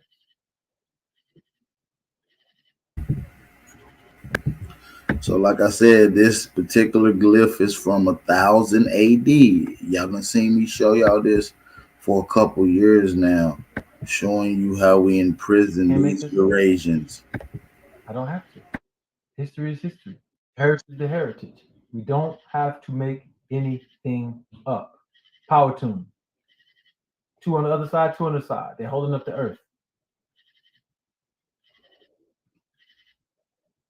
See these 4? You know what this is? Temple of Dendera. This is the Holy Quran. Of these 4 are sacred. The calculation of Allah's record is 12 periods, 12 polarities, misnomer constellations. 4 of these are sacred. 4 of these are sacred. 4 of these are sacred. We don't have to make nothing up. It's unnecessary. What we do have to do, get back to y'all. Hey man, let me shout out everybody in the building, man. If y'all are enjoying this live stream, let me get y'all to drop some fire emojis in the chat. Yeah, man, I was gonna end it, but I feel like y'all enjoying this, and we ain't even got into the sweet part. Like this is some good information. He's lining everything up. He's showing you how this connected culture from Mexico to Virginia, from Virginia to Ohio, from Ohio to California, all the same people, the same culture, and they use these significant practices to show their customs, cultures, and traditions, which ultimately link one another group of people together. So yeah, that's what we're dealing with, man. And we're showing you how these people even signed the declaration, man. Expatriation, man. Dealing with science, going all the way back to the Olmecs, showing you how we enslaved and forced these people to go by our rules, but that our government had already had established 1,000 years ago. Shout out to everybody in the building, man. If you are enjoying this live stream, let me get a few people to support the channel, man. Hey, y'all support the channel, man. Cash App and PayPal information is at the bottom of the screen, ticking across. Make sure y'all support the channel, man. Drop a fire emoji in the chat and let me know that y'all can hear me loud and clear, too. I need y'all to drop them fire emojis in the chat. Let's get it. Saul Thompson and understand what these Aboriginals doing there. What are they doing there? We'll tell you what they're doing there. This is what they're doing there. The Sons of Liberty, the Sons of St. Tammany, the Sons of Tammany.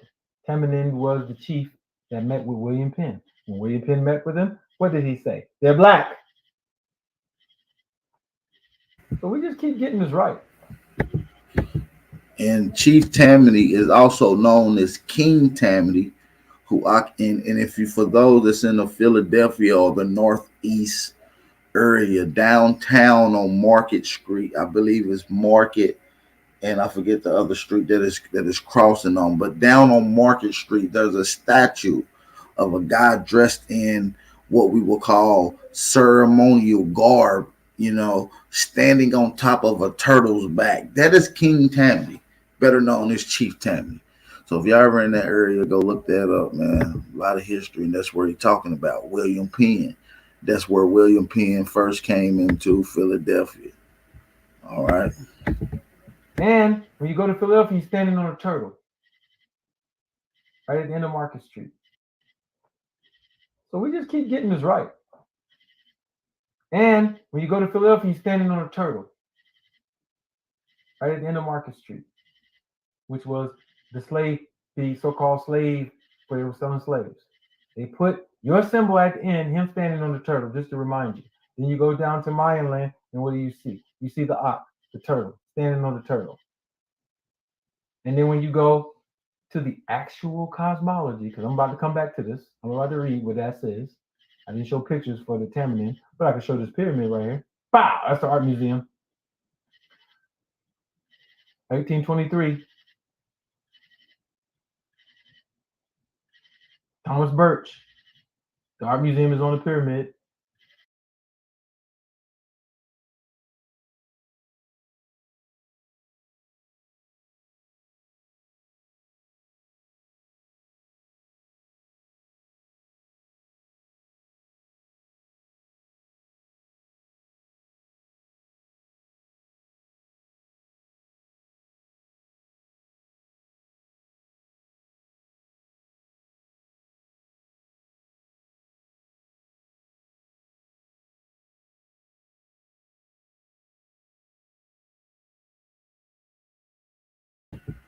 He just said that the art museum in Philadelphia is built on top of a pyramid, you guys. I don't think y'all know how significant this is. The art museum was also one of the few structures that was constructed during the Philadelphia World's Fair, allegedly, in 1889. They said they constructed 200 structures the size of the art museum, and some even larger. I think the art museum was one of the smaller of the few that they constructed. In less than 4 to 5 years, they constructed 200 large megalithic structures. Now, for those that don't know what the art museum is in Philadelphia, in reference to what we're talking about. If y'all ever seen the movie Rocky, and he runs up these steps and he gets to the top and he throws his hands up in celebration, that's the art museum. They said they constructed those type of structures, megalithic, huge, concrete, astronomical, with art, with very, very sophisticated architect and ornamentation.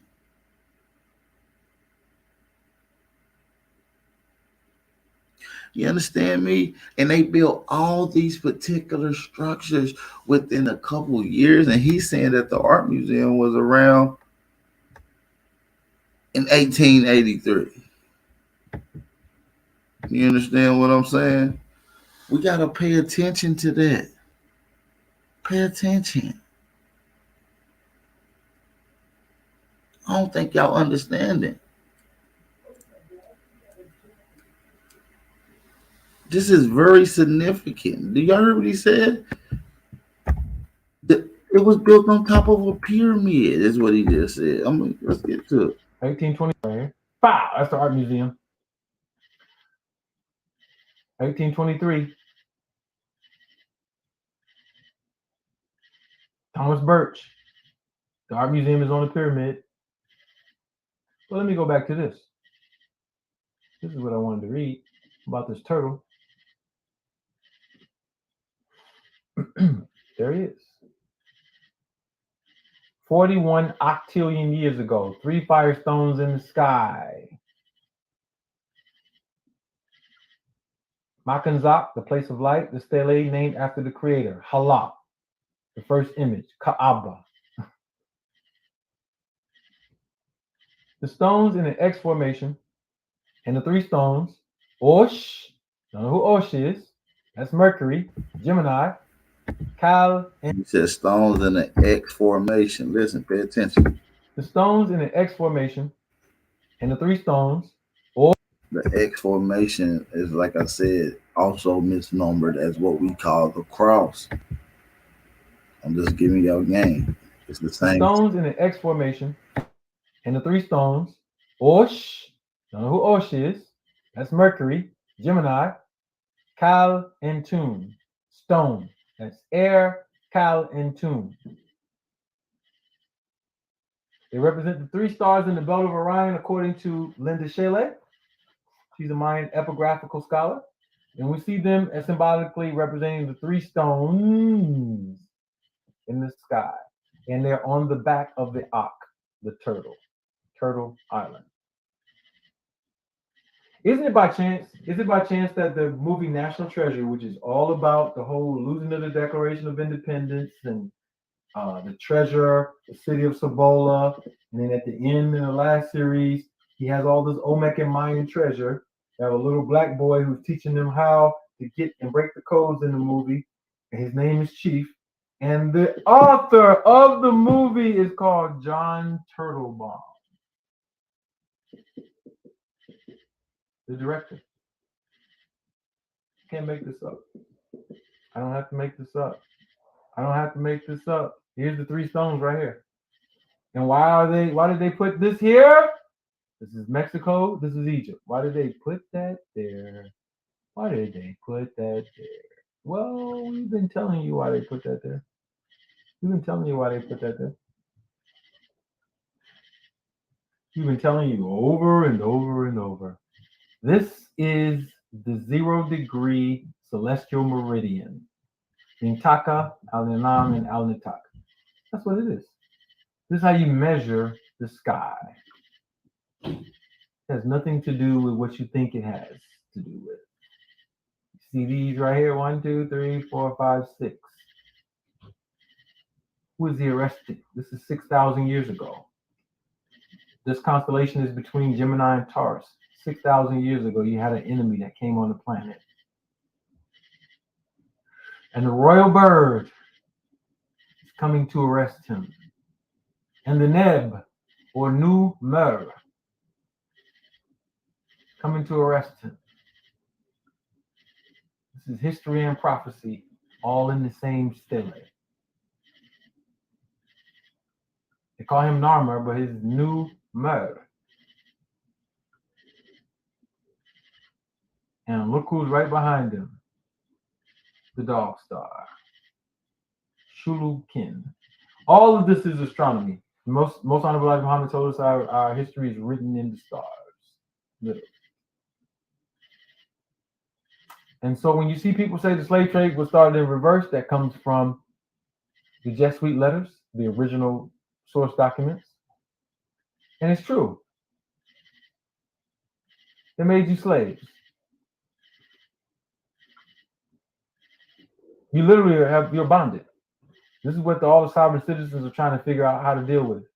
Look on the back of your social security card, you see one of these 12 letters. It represents the bank that is the holder of the trust that your name is in as human capital for these 22 companies. Your property. How do you break that? You start getting into our plans. You have to have a jurisdiction to break this.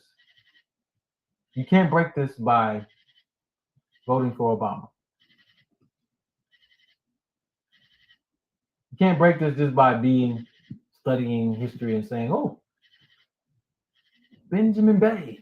This is Benjamin Bay. This is Ben Bay, Banakamore, Atum Ray, She, Amaru. Now you break this. You break this with institutions. You break this by going to war. You break this by knowing the difference between your body and their bodies.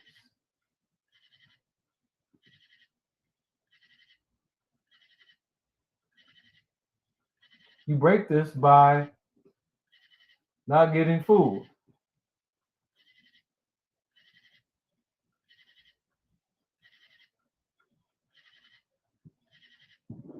So they have the other natives in there too, the Mingwe. Here they are. Yeah, there too. But when it comes to this history right here, this is all black. I'm sorry, buddy. You're not about to capsize this history, and it goes back. We can chart it all the way to the last pole shift, the oldest pyramids.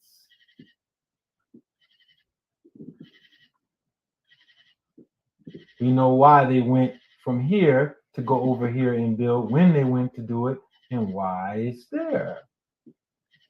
Not only that, let's come out of this. We can stop this screen share for a minute. See, y'all asking the wrong questions. You're asking the wrong questions. But y'all gonna go back and read this. Y'all gonna go back, because I'm not about to repeat.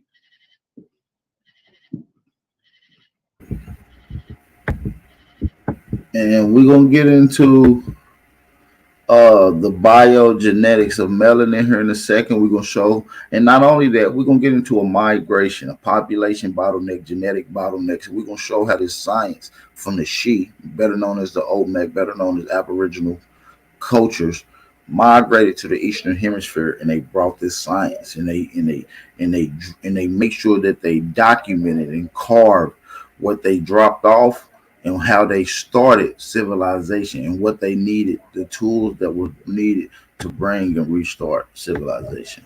Haplogroups, pre-bottleneck, post-bottleneck. When they did Perry's DNA in South Carolina and came up as the oldest genome on Earth, he was over here in pre-bottleneck Y chromosome DNA. Then they went searching in Africa for it.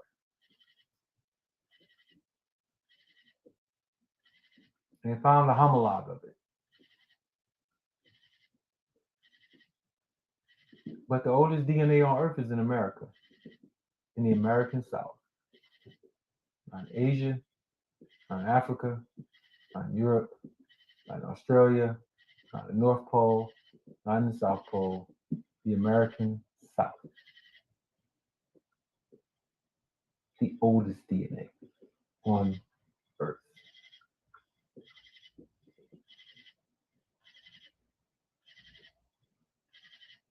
the oldest DNA on Earth. So what I can do is I can take segments of your STR region, all right, and we can PCR it to blow it up. Then we can put it in the DNA electrophoresis, and there's magnetic poles at the end that segment the DNA, and we can say, yeah, you are your father's son. But what you're not about to do is send me to 23andMe and tell me I'm 80% Malian. You're not about to do that. 23andMe, by the way, introduced using autosomal, which recombines. The reason why you want to use Y chromosome and mitochondria because there's no recombination, so you get a better charting of who's father.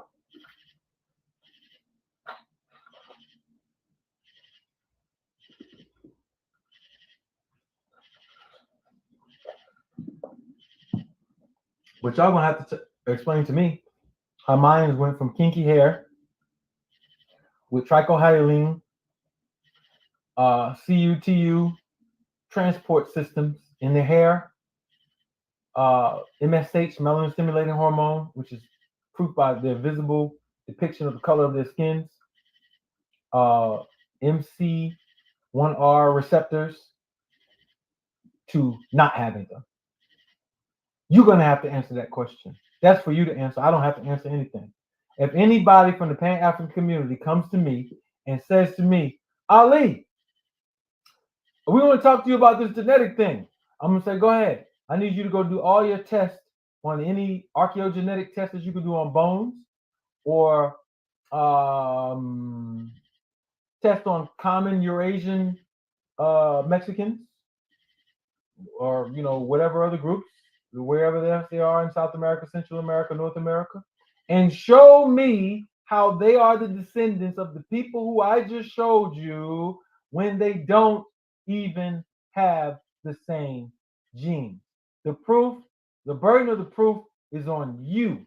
You have to show us how all of that got shut down, how I got demethylated. You have to show that, because as far as we stand, we still got the CUTU gene, the copper transport. All I got to do is take off my hat. Still there. We still got the MC1R melanocortin receptor, which when the melanin stimulating hormone secretes from my pituitary gland, it's a key, and it starts unlocking master keys, and my skin comes out like this, just like my ancestors. You're going to have to deal with that. These are things you have to explain to us. Because you're not going to get away with what you got away with yesterday. Yeah, we do genealogy. Yeah.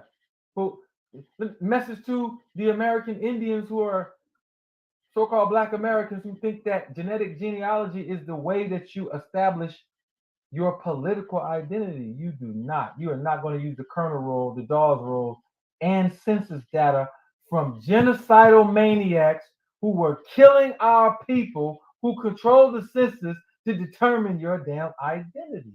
Are you fucking crazy? What in the CIA plant has happened? Because we know how plants work. They redirect and they misguide. Wasn't nobody doing no goddamn Dawes rolls, Kerner rolls before us. Nobody. Not in the sense of the general community to establish genealogical history, but we also understood that it was a genocidal document. We knew how to establish political identity. God damn it, you gang up into a nation through self-identity. You raise the fucking flag, you stick it in the ground, and you go to work. You build Aboriginal Medical Association. You build honor Aboriginal law firm. You build the midwifery institutions. You build the cosmology department. You build shit. You write books. You do dissertations. You teach. You teach your children. You learn what to eat. You put it in the fucking ground. You fucking build.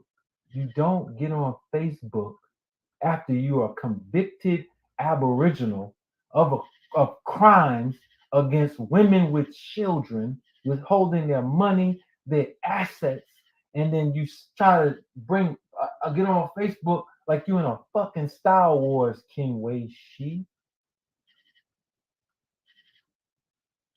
Nigga, I will ragdoll your raggedy ass all the way from Texas to fucking Georgia, nigga. If you think for 1 minute your cornball ass is gonna come up in Arna and do what the fuck you want to do, when all these men are sitting around looking at you like, nigga, we will.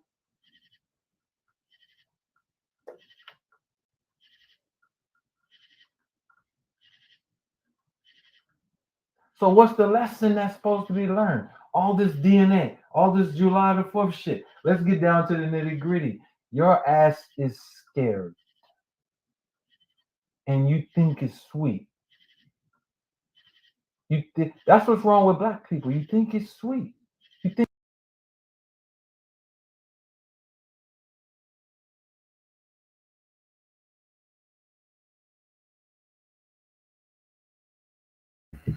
We're gonna get into the part 3 to this, but I just want to make some correlations, man. Shout out to everybody in the building. Drop a fire emoji if you enjoying this build.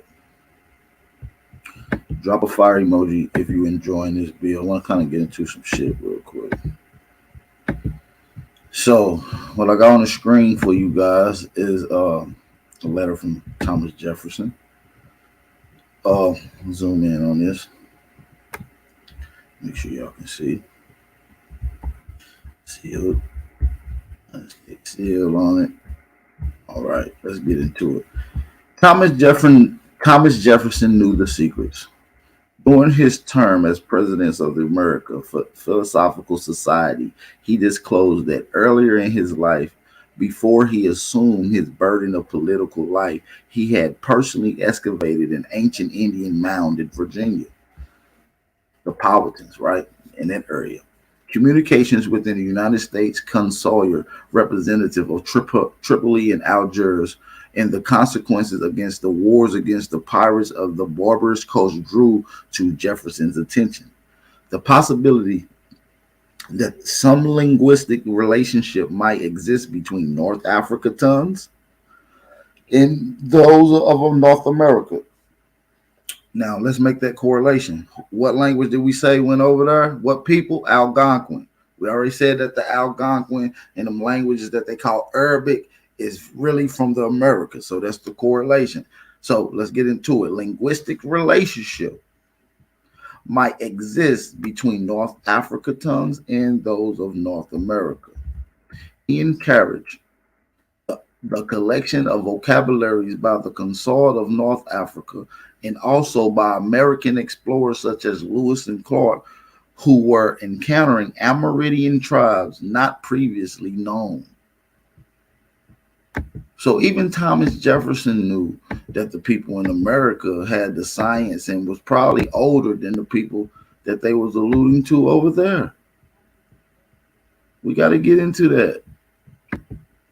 We literally have to get into that. Matter of fact, let's get into the other letter of Thomas Jefferson. So this is says tradition of the earliest Americans. America, the first inhabitant of the continents. Listen, America is the first inhabitant of all of the continents. This is what Thomas Jefferson is saying. This is another letter from Thomas Jefferson. Drop a fire emoji. If y'all enjoying this build, support the channel. Okay, let's get into it. It was the belief of the wise Thomas Jefferson that America was the first seat of the human race, and that the Eastern Hemisphere was peopled from the Western. A letter written by him to the President Styles of Yale College in 1786, while he represented the United States at the court of France, was published in American Museum for November 1787. You can look on page 492 for that reference. From this letter, the following abstract is taken, clearly stating Mr. Jefferson believes that the first inhabitants of Asia, who much resemble the American Aborigines, went from America to Asia instead of Asia to America. So that's another wise tale from Thomas Jefferson. So can we make any more correlations to that? Can we make any more correlations to that? Yes, we can. Let's get into this. I want to get into a few things.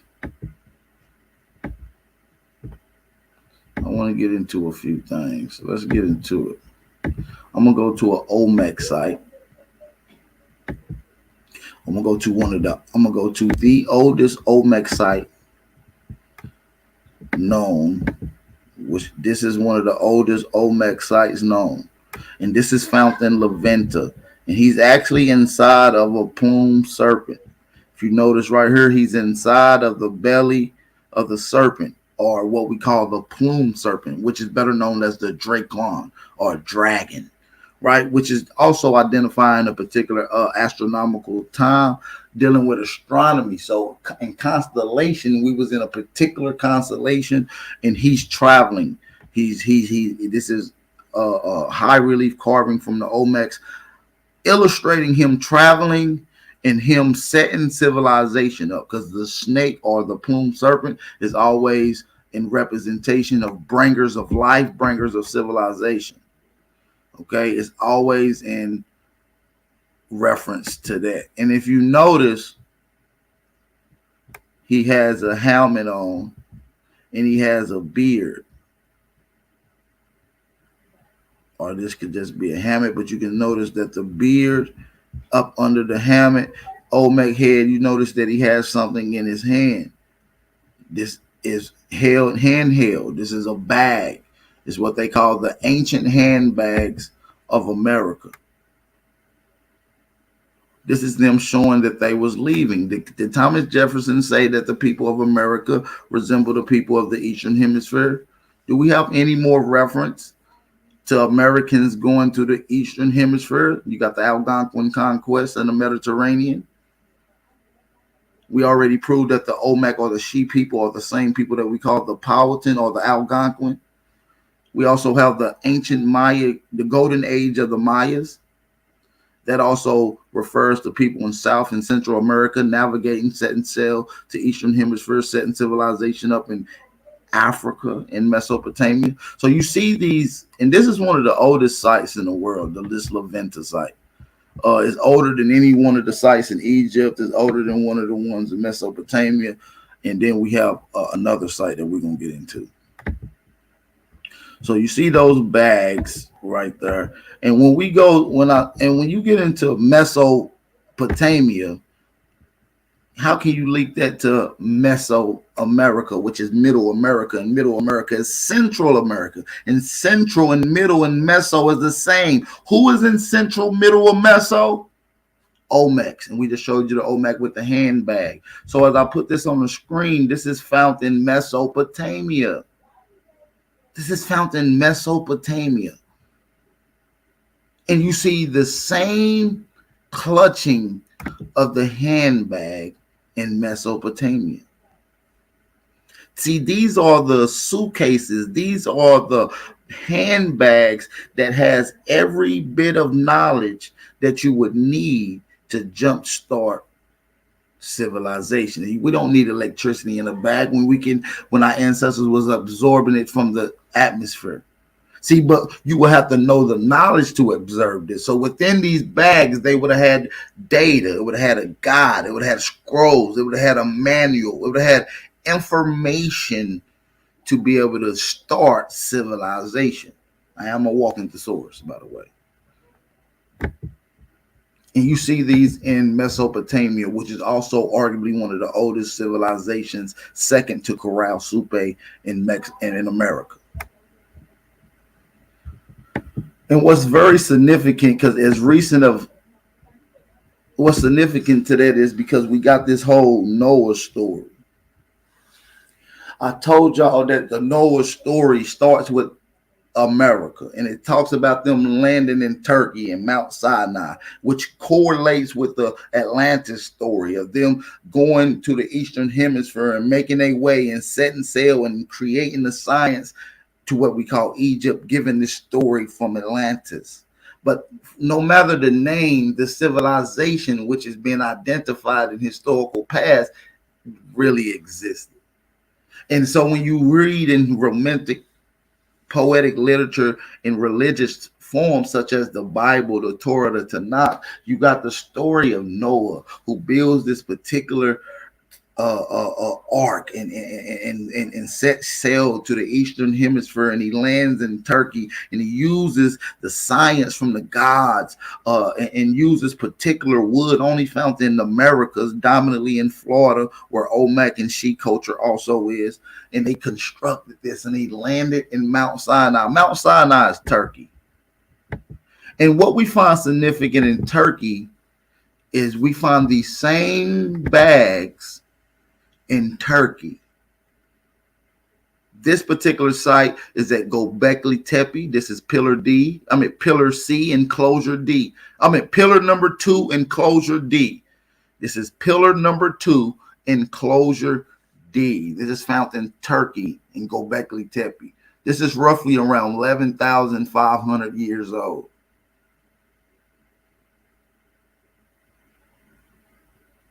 They said that Atlantis story happened around that same time period, roughly about 1,000 years before. And what's significant it is within that 12,800 period and 11,600, within that 1,000 years, the world has started to warm up again. Ocean levels started to recede.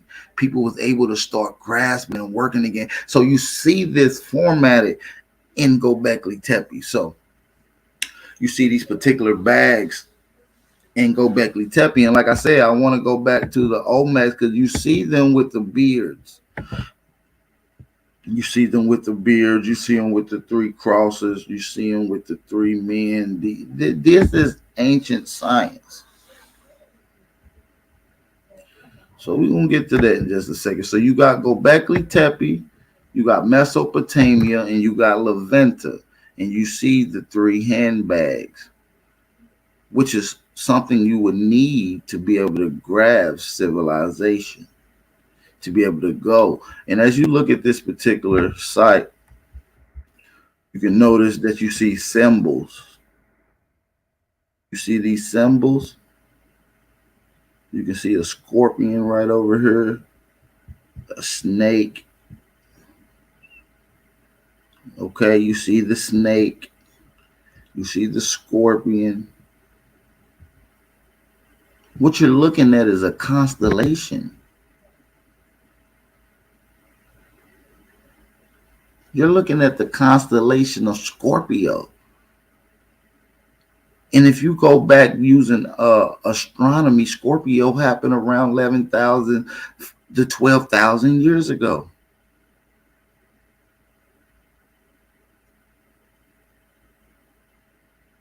So it's even documented. And the only way you will be able to see Scorpio from a particular point of view in astrology was being from the America astronomically, to be able to line it up where you still see this particular constellation.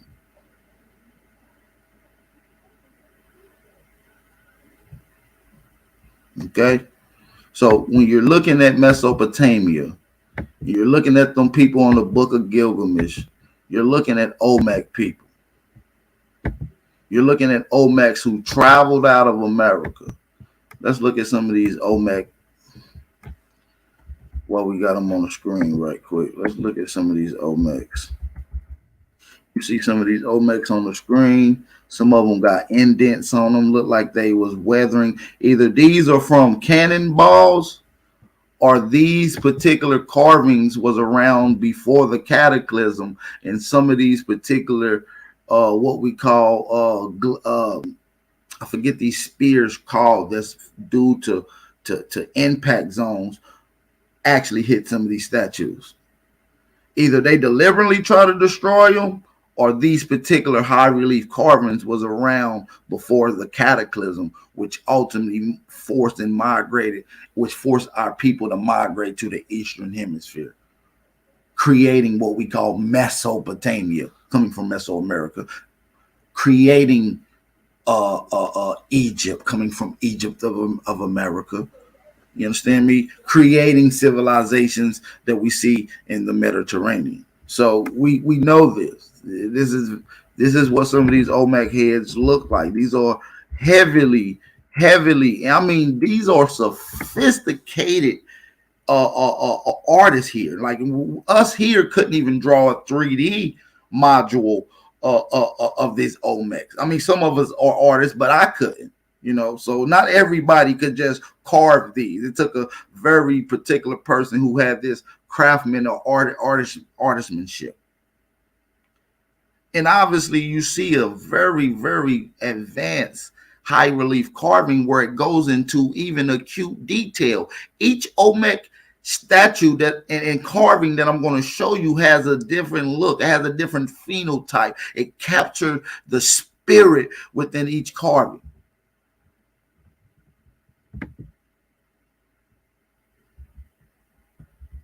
And as you notice, he got a helmet on with some shit tied down. You see, this one got a whole different look than the other one. And this one is heavily damaged.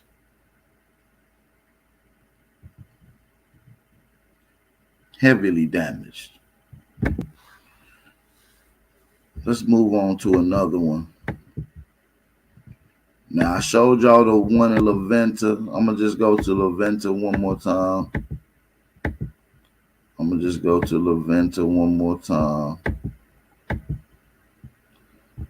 to La Venta one more time. You see the bearded Olmec.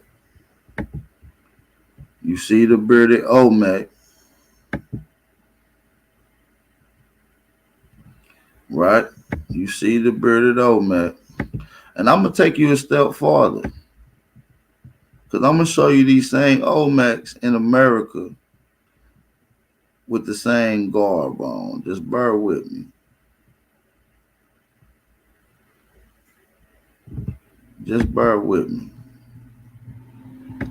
We cooking up something right now. We about to get to it.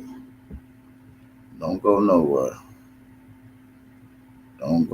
So you see this. We're going to pull something else up on the screen real quick. So these are Olmecs. This is she people. I'm going to show you some more she people in color from some of these codexes. These are she people as well.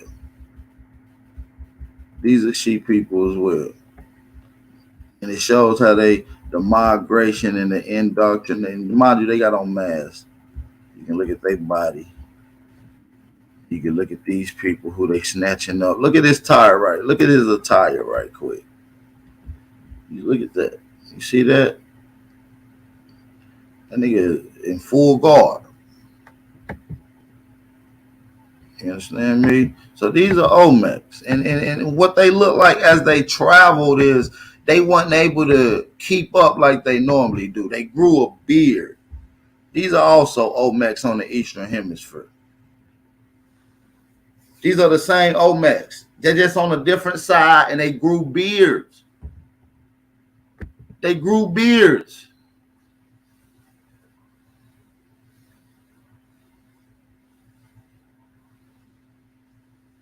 The Olmec grew beards.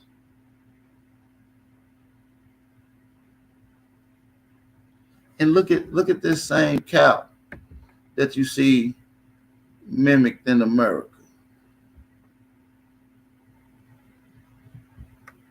You see the swords with the symbol of these crosses on it, or what you would call.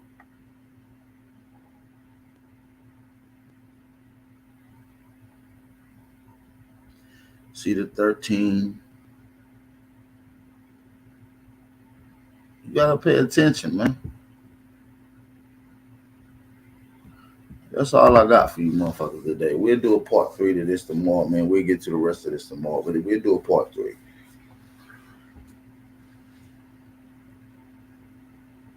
What I will do is allow people to come on for a quick second. I'm not going to be on here long. I'm about to be getting out of here. I got a few things I got to do. but I will allow some people to ask some questions. If you enjoy this build, support the channel, man. Support the real. It's very, very important for you guys to support the real.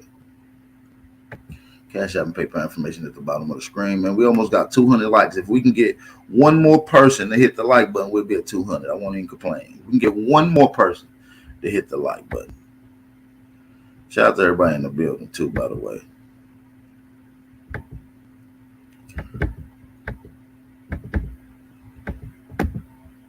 Is that the right? Yeah, I got the link in the chat, too, man. So y'all pop on. I'll give y'all a couple minutes. Don't wait all day, because y'all know I'm going to be getting out of here real soon.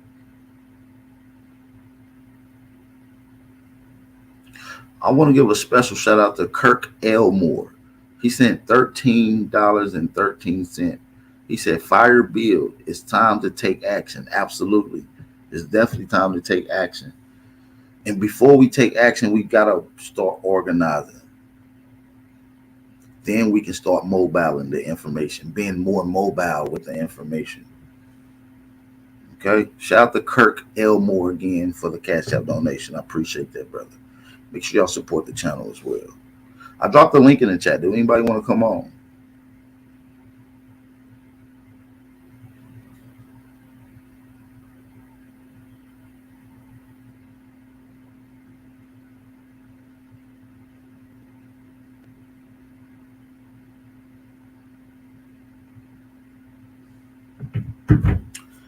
Yeah, man. So why they gotta be helmets? They look like koofies. Or, yeah, they ain't gotta be helmets. But we know that the Olmec were a warrior race, and as they was traveling, these was often the special picks of this particular military effort that was traveling. We have government here.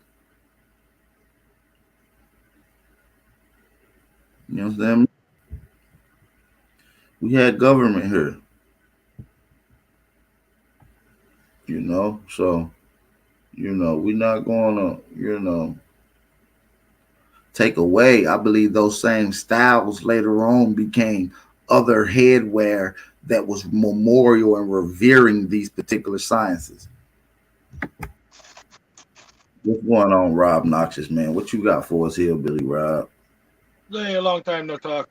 I had to take care of some business. No, I heard you. I want to touch on something you said. You said Corral Supe was the oldest, and that was I could find the oldest that I found would be 3,100 years for Corral Supe, and then the other ones like Mesopotamia and Egypt go back. That's not true, bro. And the oldest date is not 3,100 years. It actually go back to 3,100 BCE.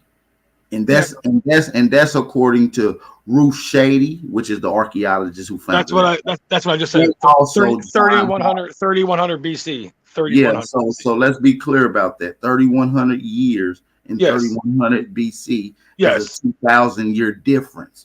3,100 BC is 5,000 years ago, over 5,000 years ago. What are you talking about? BC and BCE is the same thing. It just means before Common Era. No. You didn't say that at first. You said 3,100 years. Holy shit, dude. Listen, Corral Supe is 3,100 years BC.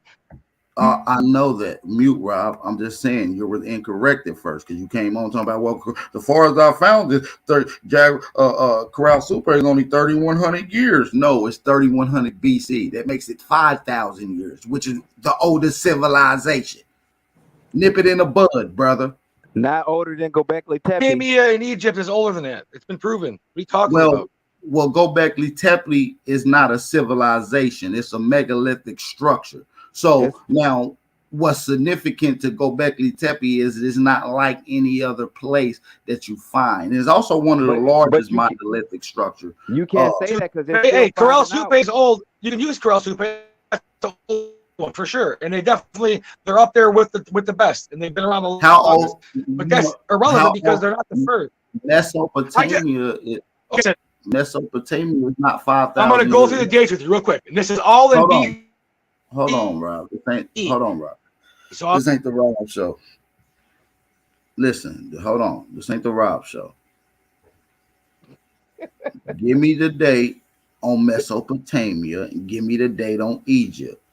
And don't come and lie because I'm gonna put you in your place like I just did. Now back to King Cat system. Now, like I said, Gobekli Tepe is not a civilization. Are you aware of that? No, they're still finding out about Gobekli Tepe. No, Such but a is big it? find, bro. Well, I know they're still finding, They're but not saying if they're it's still not. finding things here too. So now, is it established? Is it a civilization? Yes or no? No, it's people that saying it is, and people saying they're finding out about it. Give They're me, saying it's a give me, civilization. give I haven't me. heard. I Hold haven't on, heard that it wasn't hold a on. civilization. Before you go on to your rant, give me the person who says that Gobekli Tepe is a civilization. Unmute yourself. Even the people that you got your stuff off of, ancient I'm Egypt, said asking it was a you, King civilization. Kaz, what archaeologist, anthropologist says that Gobekli Tepe is a civilization? I don't have the exact name, but it was Okay, said then shut the fuck up. Then you ain't in this argument. Sorry, this is for scholars only. because what makes Hold what on, hold constitutes a on, hold on. civilization? You can't speak if you can't answer my question, sir. Sorry, you came on for smoke. I'm giving you facts. We're not taking none of your he say, she say, I don't know bullshit. Bro, all you gonna No, I do? ain't no bro. It's sources only. I put a source in the comments for the Albert Perry debunking. Well, we're not talking about Albert Perry. I noticed you didn't put nothing in there for the oldest civilization. So till then, hush your mouth. We talking about What's that? oldest No comment. civilization. We're not moving the goalposts here. Everybody stay muted. We stand on topic here. We got a Hanu Kiel on here as well. And we got the brother Charles Clark. Peace and blessings to you, brothers. Bap, Peace and blessings. bap, Peace and blessings. bap. We I can't. got We one Hold couldn't. point. on, I got Rob. This is not the hillbilly Rob Knox's show. This is Aboriginal one Power point. Scholars on. We got brothers speaking. Let the brother Charles speak, Rob, please, because you don't come with no scholarship. Let's go. See, we got the lost city and civilization of Norumbega, one of the earliest pyramids built. It's not a giant pyramid. It's a small pyramid, and it's up in Massachusetts. You can look this up. The lost city and civilization of Norumbega. Any source for that? The source is America. No, we need a. No, we're not. You can't ask. America is the source. Hold on. You can't ask questions. You don't. You're not even equipped for this conversation. You don't have any scholars to reference to any of your talking points. It's just I don't know. I mean, So no, listen. So until you can get your shit together and come with some sources or at least some credible references, you can't speak. I'm sorry. I'm our not scholars allowing. got doctor on the top of their Listen, name. Doctor. I'm not allowing nigga babble on the platform. I'm not. You got to come with some scholarship. I'm going to force you guys to do real research. Now, I'm going to give the panel the chance to my brother Hanu Kiel. Shout out to Hanu. Peace, peace, peace. You notice, right? Check this out. Rob said BCE is modern time, right? No! He didn't say that. Before All Common right, Era. It's the okay, same fucking thing as BC. okay. All Holy right, shit. hold. So what are we in now? What timeline are we in now? We're in AD. Okay, all right. So BC. Okay, so 3100 BC plus 200 what 2022. So that's Yeah, over man. 5,000 years. That's actually like almost 5,200 years. Yeah, I know. Okay. So now when you go back and look at Egypt civilization, they tell you that these pyramids that was built in America was built hundreds of years before any construction of the Giza pyramid over there, right? No, they don't. All right, because you haven't done the I research. just posted. Brother, I man, just posted it. I just posted the link. Mute I this just nigga. posted Mute the him. link in the Mute him. chat. Mute him. I Mute him. posted the Mute link him. in the chat. You're I not posted the gonna link do in the this to chat. me. I posted the link in the Mute chat. him. Mute him. Okay. Mute him. All right. I Mute you. posted the Mute link in the chat. yourself, brother. Okay. All right. So you saying that. So all right. So what you posted a link saying that the pyramids in Giza, right, are No, I older than posted a link for Bab. I posted a link for Bab. I wasn't talking to you yet. you don't have to. Okay. Well, you posted a link for Bab, right? And you said that the pyramids in Egypt are older than the pyramids in Supe Kuru, right? I didn't post that link yet. I can post that link Okay. next. No. That's what I'm asking you. So the pyramids in Egypt are older than the pyramids in America. This is what you're saying. No, that's totally different conversation. We're talking Brother, about hold Karel up. Supe. Brother, you're not going to change the conversation. Shut the fuck up, you little bitch! Hey, you You're know fucking. what? Hey, Rob, in real time, man, I will smack the fucking right Listen, off you nigga, man. Rob. Shut the fuck up with your hillbilly mass shooting rants. You can't do this here. You in the honky hole now. Oh, you know what? Hey, Rob, Rob, real I quick. need you, bro. Don't snap, man. Hold Hold up. on. Hold your Hold up. composure. Cass, shut the fuck up, you starving wannabe African. Shut up. Look. So what he just said, right? He just said that he brought up Obeki Teki, right? But guess what? Yo, people ain't from Obeki Teki. Let's deal with Africa. The pyramids in America is older than the pyramids, the first pyramid that was built in Egypt. Bro, Yeah, they Rob, also you're not talking about that's a y'all- different. No, it ain't a different Brother, conversation. nah. He gonna bring up Gobekli Tepe. Are your people from that area where Gobekli Tepe was Listen, at? Gobekli Tepe don't have a the Fertile pyramid. Crescent, bro. Listen. Hold on, stay muted because he just giving one word answers and no dialogue because he don't have no You information to keep this cutting me conversation. off. Hold on, it's not time for you to speak. I'm sorry, I'm not listening to your illiterate illustrations of inaccurate history. Gobekli Tepe is not a civilization, so it is not in the conversation. It was a fucking How wall. do you know if it's a It's civilization a or not when wall. they haven't done Why any would you bring it archaeology? up? Why would you bring it up if you don't know? Because the scientific community shows you. It's established. It's still now. I'm not saying that they ain't find. They won't find shit later on. Much like they gonna find shit later on with the Americas. Bro, That's not what I'm they saying. just found a second site. All right. No. We dealing with Still civilization. not a civilization. We're dealing with civilizations. Yes. Not structures, not buildings, not signs of archaeology, not signs of agriculture. We're dealing with civilizations. So AP, we're dealing with the Americas compared to Africa. But hold up, And AP, look. Sudan has more pyramids than America. No, it don't. Sudan got 200 and some odd pyramids together with Egypt. They got 300. Yo, you want Hold on, A1. Hold on. Shut up, King Cass. You're just putting a bunch of random bullshit out there. Shut up. So, Put a source. I'm saying, Shut up and put a source in the chat, in the private chat. We don't want to hear you. Just let me know when you put the source in the back for the Sudan has more pyramids than the Americans. Sudan and Egypt got a combined of over 300 pyramids. They just found 60,000 structures using LiDAR. Bro, you stupid motherfucker. Brother. Hold on, A1, because I gotta make sure, because I'm about to kick him off the panel. He ain't dropping no sword. Let me see if he drops. You the stupid motherfucker. Hold on. You are a stupid motherfucker, bro. Hold on. Let me see if he dropped the source in the back. No, he ain't dropped no source. Shut up, King Cass. Don't unmute your mic or you getting kicked. I don't want to hear you till you drop a source to the Sudan. So if he's responding to me, I don't supposed to respond. No, we're not responding to you. We're responding to the conversation, which is illustrated by not just you, other lost Pan-Africans that never provide sources. It's not just pertaining to you. You don't even provide sources. None of you guys do. So we're not entertaining it. We're talking and we're just running over you.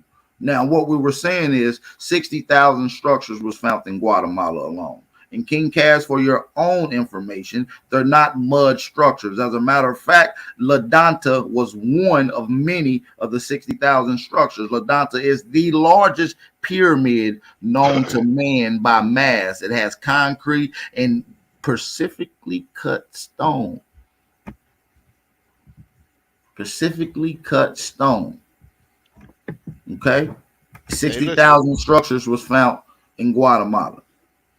Look, when they put up the oldest civilization, notice there ain't none of them West Africa. None of them from West Africa. None of them in West Africa. None of them South Africa. Nowhere. They only But it talking don't about change the Egypt. fact that you It from does. West It Africa, don't. It no don't. matter Where what. we're from, we have an older civilization than the oldest civilization that's in Africa. Bro, you're basing your civilizations off I'm not structure. You're basing not off basing of it off the nothing. I'm culture. basing off of research, my dude. What do Answer you know that. about the culture of Brother, West I don't Africa? care. Have you We studied don't that? care about your culture. We don't give a fuck about that shit. You talk about being a We're more, you telling you, study Arab culture. we're telling you the civilizations in America is older than any civilization you have in It's not Africa. older than the You Nut. went It's and not brought up older than the Nut Gobekli culture in Tepe. Nigeria. You niggas be Look up the reaching. Nut culture going back over And 5,000 brought up years. a King Cass. I'm not gonna talk over you, brother. You went up. Because you talking out the side of your neck. You don't even. I'm talking out the side of my neck. Shut up. You ain't none of y'all niggas got no proof. Did King Cass drop a source yet? Let's see. No, he didn't. So stay remaining. I'm asking, can you Shut up. No, you can't ask nothing. If you ain't putting no source in the back, you can't speak. Sorry. Rob, I see you in the honky hole yelling, but you so far down, the gods cannot hear you. We can merely see you with our eagle eyesight. Now look, even when it say this, it say the Corral Supe is the original Andine culture more than 5,000 years ago. Corral developed at the same time as other great cultures in Mesopotamia, Egypt, and China. Now we can go back and fact check this. When was it created? What is the dates on Egypt? It's gonna be like 47. It's gonna be like 4,600 years. They also had a large homosexual culture. It's Did gonna you see be those like homosexual 46. statues that they had? Did you see those statues that they had the homosexuals? We ain't listening to you. Shut up. I did not say you a retard. Yeah, you are retarded, bro. You special ed. What? I'm You ain't right. Y'all Hey, bringing look. up Corral. No, it ain't no. You saying what? Listen, King Cass. Hold on. I'm gonna make it real clear. You can't say a word until you show the source on the Sudan has more pyramids than America. No, you talking about Corral? No, you have to show that. You made that claim. I've been asking for it. You can't speak till then. So don't keep trying. You're gonna keep getting cut off. Ain't nobody gonna hear you. You ain't gonna be able to get your shit off. All you gotta do is drop a source. You can get back into the conversation. See how that works? That's simple too. That's some simple shit. You see how that works? This man's trying to give you the opportunity for you to speak up for yourself. You're lying and making up shit. Corral Till you can put the shit in us. Till you can put your source in there. You're going in the man the man keep telling you to put your source in the back, and you just No, don't worry. Now listen, now he's in the honky hole where Rob was. We just brought Rob out and put King Cass in it. Now Rob, Hillbilly Rob. Yep. All right, just making sure you can hear us. Yeah, I definitely agree that there's more pyramids in the Americas than there is in Africa. I know that for sure. I'm not All arguing. right, boom. I'm not arguing. So hold on. So the dumbass African dude who just said that there's more in the Sudan is totally incorrect. Correct? Yes, 100%. Okay. Just making sure, Rob. Just making sure we on the same page. Let me ask him a question. All right. Can I ask him a question? Go ahead. Well, I like to say something first. Oh, go ahead, Rob. You're on the hot seat, brother. I'm sorry. We about to ask you a list of questions. Oh, okay, yeah, that's cool. I like to answer questions anyways. That's cool. I'd rather answer them anyways. Where was the school of thought located? I don't know. Central America. Okay. That's where the pyramids is at. People went to school there to learn how to build. Okay. Central America was an educational center. Okay. And people keep forgetting about that. Yeah, because it never happened. Israel. What? There's no temples and structures in Central America where science was being implemented. No, the pyramids were separate. The pyramids in the Americas were mostly for sacrifice and religion. Why? Because that's what they tell you. That's what these people No, don't even know. Watch this. That's what the writing tells you. That's what the writing tells you. Hold on. Y'all be moving too fast. If the pyramids in America were built for sacrificing, Rob, what was the pyramids in Africa meant for? Can you explain? Yeah, I can. Go ahead. Oh, yeah, they were different people. They did different things. The South Americans. No. I'm gonna ask my question again. What was the pyramids in Africa used for? The representation of kings. Representation of kings? Yeah, dynasties. They were built for show. So that's what they tell you. So they tell you that? Where do you get that information at? Can you put a source in the back to provide what you just said? Can you put a source in the back? Yep. Hold on 1 second. Okay. See, these niggas don't use discernment or common sense. They read what they read is what they go off the of. source that he's going to provide. You just hold on. I'm sorry. Hold on. No, you can after you put your source in the back, sir. Like I said, the source that he's 9 times out of 10 going to pull up is going to say something about these tombs was built for these temples was and pyramids was built for tombs for the kings. Okay. That's what his source is probably going to say 9 times out of 10, which is totally bullshit. And I'm going to debunk it. But the pyramids in America too, they found they was used for multiple different reasons. They was temples for praying. They was temples for the hierarchy when you went to the next life. They also found bodies buried in there, but they would never tell you that because they want you to think that they constructed these pyramids so Matter they can. Of fact, Dark-Hearted Jaguar was a temple that was found in Guatemala, and it had a queen buried there. Bap. All right, hold on. Let me look at the. You got your source in the back. All right, let's get it. I want to make a comment though because you guys keep contradicting yourself. You say you want sources, but then you tell me that I'm just going to read what some man wrote. That makes no sense. You guys are fucking. You guys don't have the sources we got to cross-reference with what you got. Shut the That's fuck the up. problem. You're a fucking mongol. Okay, listen. Hold on, Rob. Yo, man rapper. Real quick. I didn't want to do this to him, but can I just show A1? Because I just read his source.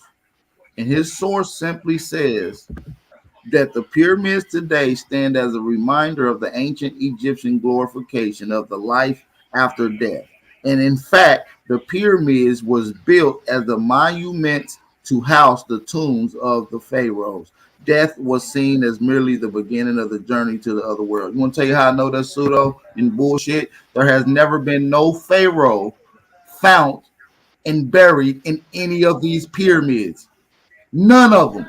None of the pyramids you have found a motherfucking pharaoh in. So now my next question to you, Hillbilly Rob, is now because that ain't we know that.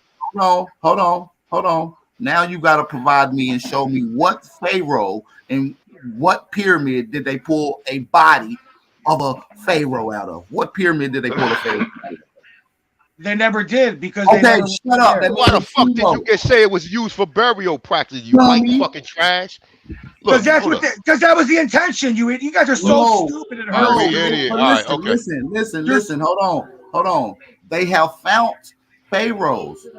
So if it was the intention to put them in the pyramids, why was they never buried in the pyramids? We have found pharaohs and they was not inside the pyramids. That debunks your whole little stupid ass Egyptology shit. It doesn't. If you would let me talk because you don't want to listen, you want to just rant. No, they weren't buried there because that wasn't what they were meant for. They're just monuments. No. You're saying that's not what they meant for. Your source that you just gave me said that these pyramids was in fact built to house the tombs of the pharaohs. None of them house the tombs of the pharaohs. Debunked. You're done. You're purposely trying to No, I didn't discredit it. No, because you said your source saying that these these pyramids was in representation of the king. You gave me your source. It said the opposite. It said that in fact these pyramids were houses, right, for the pharaohs and No, it doesn't. You I'm about don't. to pull it up right now. Okay, You shut can't. up. You Shut up. can't comprehend, man. Shut up. I'm about to pull it up now since it doesn't say that. Now I'm about to call you a liar once again with your own source. And I'm gonna drop it in the chat for everybody else to read. We're gonna highlight. Y'all see it on the screen. Y'all see? No, it ain't come up yet.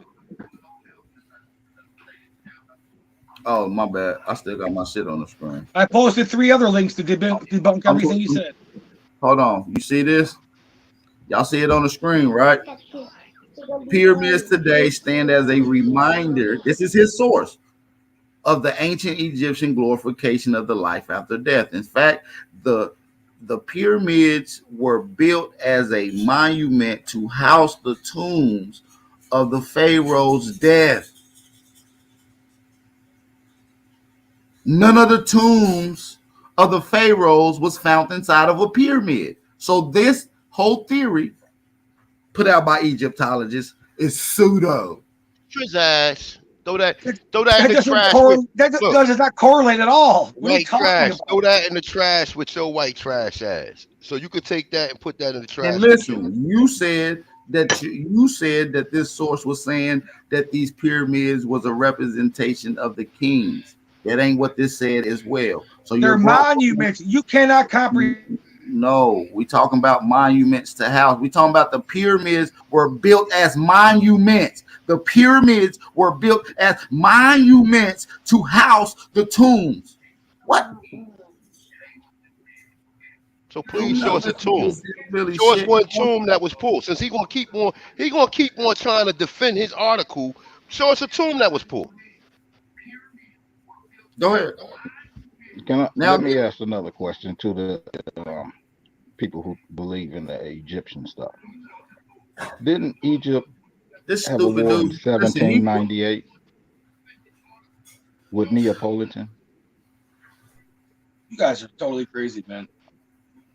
Didn't Egypt have a war with Neapolitan in 1798? Neapolitan, dude, really? Yeah, the strawberry one, dude. Chocolate lost. Napoleon, motherfucker, Napoleon. You know, okay? You know who the fuck he talking about.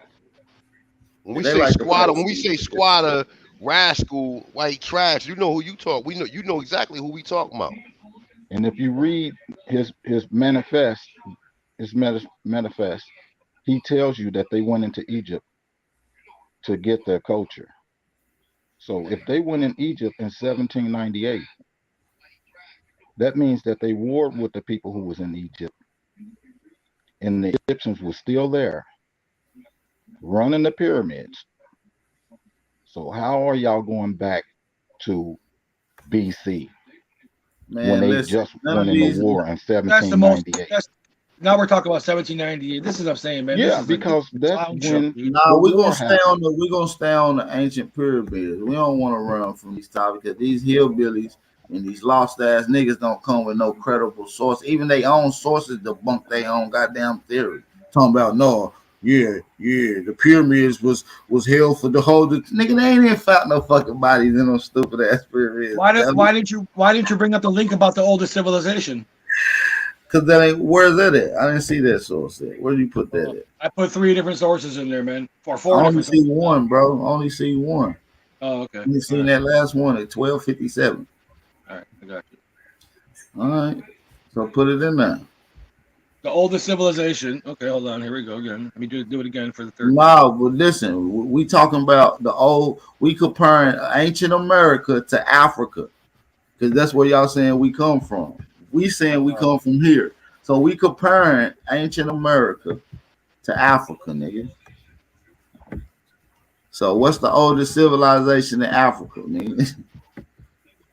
Nothing. Y'all come from West Africa. Don't got no pyramids in West Africa. Don't got no ancient language, no documented records, nothing in West Africa, bro. It's just pathetic. Y'all try to say we come from there, bitch. We come from here. and y'all retarded because we keep whooping y'all niggas up. I'll show you how to beat a hillbilly and a Pan-African with 3 questions. You can never beat me, Bab, ever. I would challenge you to a debate anytime. Ever. All right, listen, let's do a debate. I'll donate $500. Me and you right now, Rob. Let's go. America compared to Africa. You always taking up for Africa. Nope. Let's go.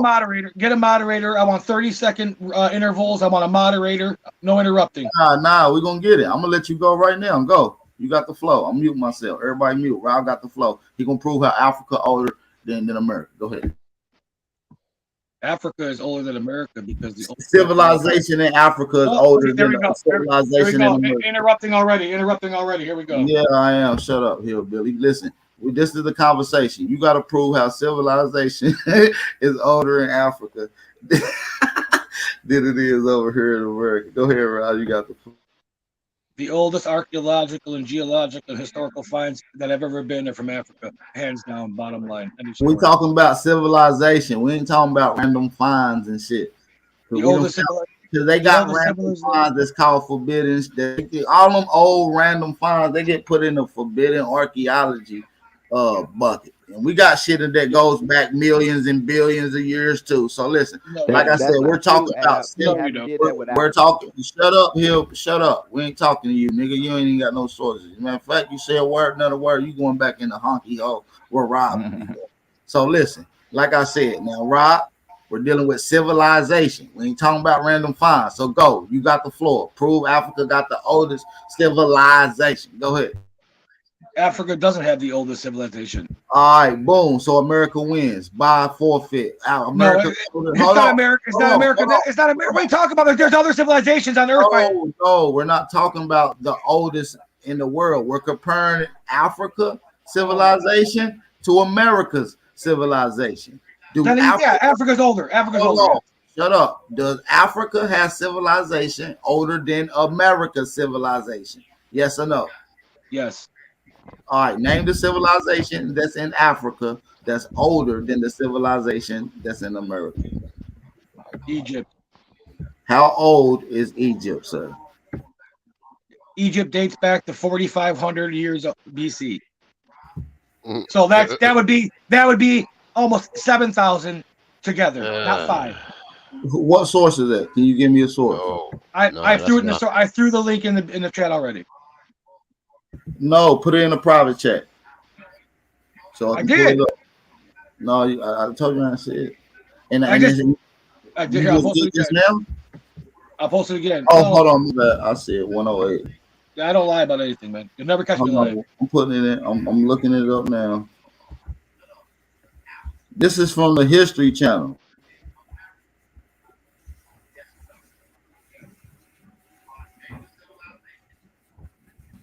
Oh, hold on. They want me to get a subscription. Do you need another link? Yeah, give me another one. All right, give me a second. There's dozens of them. 1 second. No, it said ancient Egypt, 3100 BC. It says 3100 BC.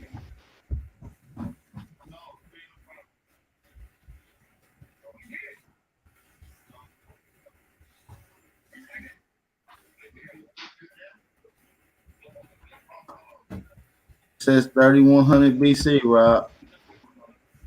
Yeah, like I said, there's the numbers differ. Here's another one right here. You get another one. But yeah, there's no history book. There's no confactual scientific evidence that puts Coral Supe older than Egypt. There's speculation, but there hasn't ever been proven yet. If anything, it's around the same age. They're all around the same age, anyways. You're talking. Let me see. What source is this? This is from Ancient History List. Yeah, I mean, all these. You got to remember, all these civilizations are within 100 years. Where is it talking about Egypt at? I don't see that. It's in the list. Yeah, like I said, you're talking about civilizations that are pretty close in timeline. So you're splitting hairs to really say who was first. No, I'm not. I'm saying you're lying. So I'm going to your source. Yeah, go to my source, please. I don't lie. I never lie. I don't need to lie. The truth. Civilization in Egypt around 3100 BCE. Ancient Egypt. Yep, it says 3100 BCE. And in the Indus Valley, they gave it at 33. So listen, let me go to my source. I'm gonna just show one simple little source. It ain't gonna take long. Because I'm gonna show you that it's backed up by so many different scholars that they put this shit in an encyclopedia. Damn, they put this shit in the encyclopedia, Rob. That is older than Egypt, Rob. You ready? Well, I guarantee you won't find anything that says it's older than Corral Supe. No, I know you won't find nothing older than Corral Soup. You're absolutely right. Okay. Okay. You won't. You just said it yourself. You won't find nothing older than. Yeah, you can. It's easy. There's 4 of them right now. I just posted in chat 4 of them that are older than Corral Supe. Them sources is bogus. Okay, yeah, everything's bogus. Yeah, everybody around the world's bogus. It's not from an encyclopedia, and it's not from a university. Okay. So these are from anybody. Actually, they are. People went to universities and they use encyclopedias. You're fucking, dude. You're a fucking kid, dude. You're a child, man. Your brain's like a child. No, them sources did not source no encyclopedia. Give me the name of the encyclopedia that is sourced in that last one that you just You're gave a goon, dude. Wipe the drool off your fucking chin, dude. Man, you white trash. How many fucking cigarettes you gonna smoke back to back, you white fucking monkey? Okay. Fucking white trash. I got Johnny. I got John Blaze shit. I got Johnny Blaze shit. My shit more John Blaze in there. My shit more John. Yeah, my shit more John Blaze in there. Shut up, hillbilly. It's my time to talk. Shut up. Now let's get into it real quick. This is the pyramid in America. We're gonna get to it. All right, so let me go up a little bit. Listen, 3000 BC. That's 5,000 years ago, Rob.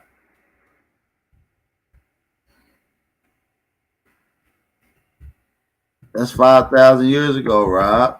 And they don't even mention Supe. I think And they mention Supe. your little stupid ass shit is not even there. Oh, look, Corral, 120 miles west of Luma. It said, now let's get into it. It said American pyramid builders. Let me highlight this for y'all. It says right there 3100 BC. The other one said Egypt was 3500, 3200. Dude, you're an idiot, dude. Your own sources prove you wrong.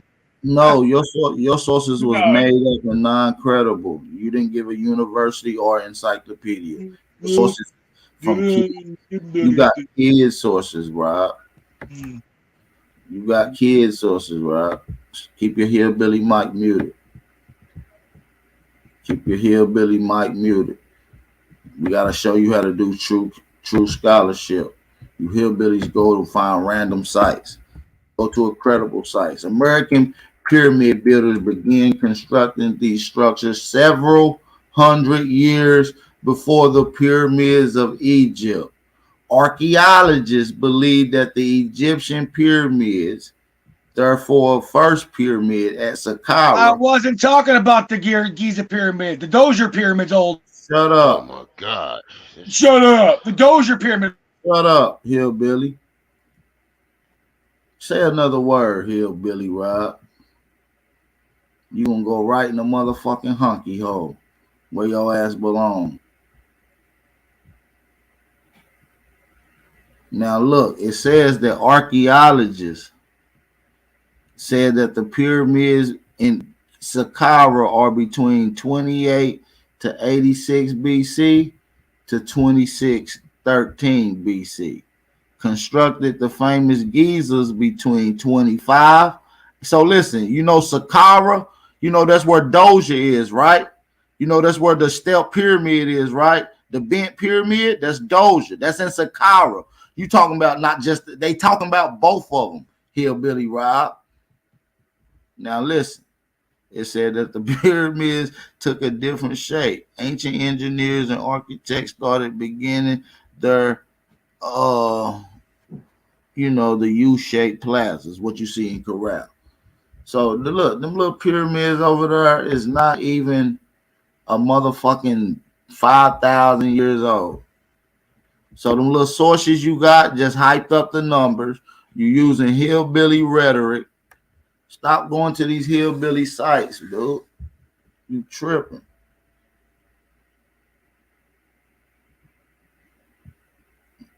All right, go ahead, A1. We can proceed because these hillbillies don't know That's what it, I'm man. I mean, you said it. I ain't got shit else to say. I'm just saying we been knew the pyramids over here older than the pyramids over there. They play around with the timeline. They try to make it. They try to make them the same age. But when you really research it, you'll see that the pyramids, according to them, I don't even think that they even that old. According to their timeline, they tell you that the pyramids in Giza was constructed 4,600 years ago. We can say Supe Karu is over 5,000 years. This research, we've been doing this, man. We ain't this ain't just some shit that you guys could Google and just pull up. We've been talking about it. We've been having these conversations. A1. No one's googling, pulling up. I'm just stating. You're messing. Okay, then, but You're messing with the time. Hold on 1 second. You're messing with the timeline. No one's saying that there's not so older at the end of the day, Rob, at the end of the there's day, older pyramids in America. No, it ain't. No, it ain't. Shut up, Rob. You ain't got no source for it from a scholarly university. Shut up. Stop giving I just out. posted a source. No, you didn't. Let me see. Who is it from? Nigga, this shit from Latin America, U.S. history, dot topics, ancient. Man, get that bullshit out of here. This shit ain't from no university. What university is this from? What school? What encyclopedia is this? Yeah, you don't know what a primary is, do you? You fucking retard. You don't know that you need a university. That's who's at these sites studying the primaries. It's from a university. No, the fuck it ain't. Let me see what university. No, this is from history. A history channel, nigga. This shit is from the History Channel. We don't want to hear that. Nope. We don't want to hear you. What are you doing, man? Go to give us a credible source. I did. What are you, bro? Hey, y'all click the source in the back. Why are you doing it? Hold on, Charles and the Hanu. Click the source and tell me what university is that from? Come on, man. Somebody help me out. Matter of fact, I'm about to drop it in the chat. I'm about to drop it in the real chat for everybody. Let me click this. I'm gonna show y'all how full of shit Rob is, y'all. Listen. This from the History Channel, motherfucker. Y'all click this and tell me where this from. This from the History Channel. Let's go to the sources if they got any to see where it came from. Hey, we know the History Channel is one of the biggest goddamn indoctrinated lying ass channels. They teach aliens built pyramids and shit. Hey, Bab, is there any chance that I challenge you, Geechee God, the Holiday, all to a debate at one time, you three versus me with the moderator? No, hillbilly. We just need you to jump around like a court jester.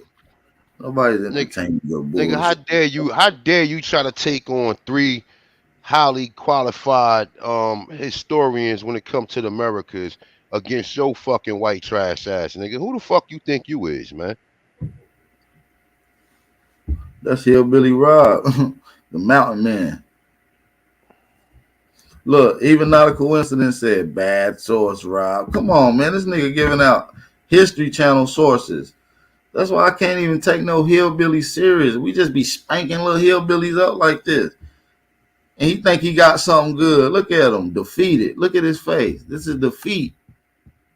That's what happens when you fuck with a nigga like Big Ab and A1. You look defeated. You're sick. Look at you, head down. Hold your head up, Rob. You should be a proud, lost, ignorant hillbilly that don't know a damn thing. I'm rolling the joint. What's wrong with these folks? Shout out to Trey Thomas for the cash out. They niggas be jumping out the window. This nigga gonna talk about Obeki Tepe. Nigga, just stick with Africa. Nigga, show us something in Africa that's older than over here. Nothing. Crickets. Nothing. And then look, we can even look. I can show you a town in North Carolina that the archaeologists then found, and they said that shit go back over 30,000 years ago. So these little 5,000 or 6,000 years that we playing with here, we got towns in America that's older than all of that.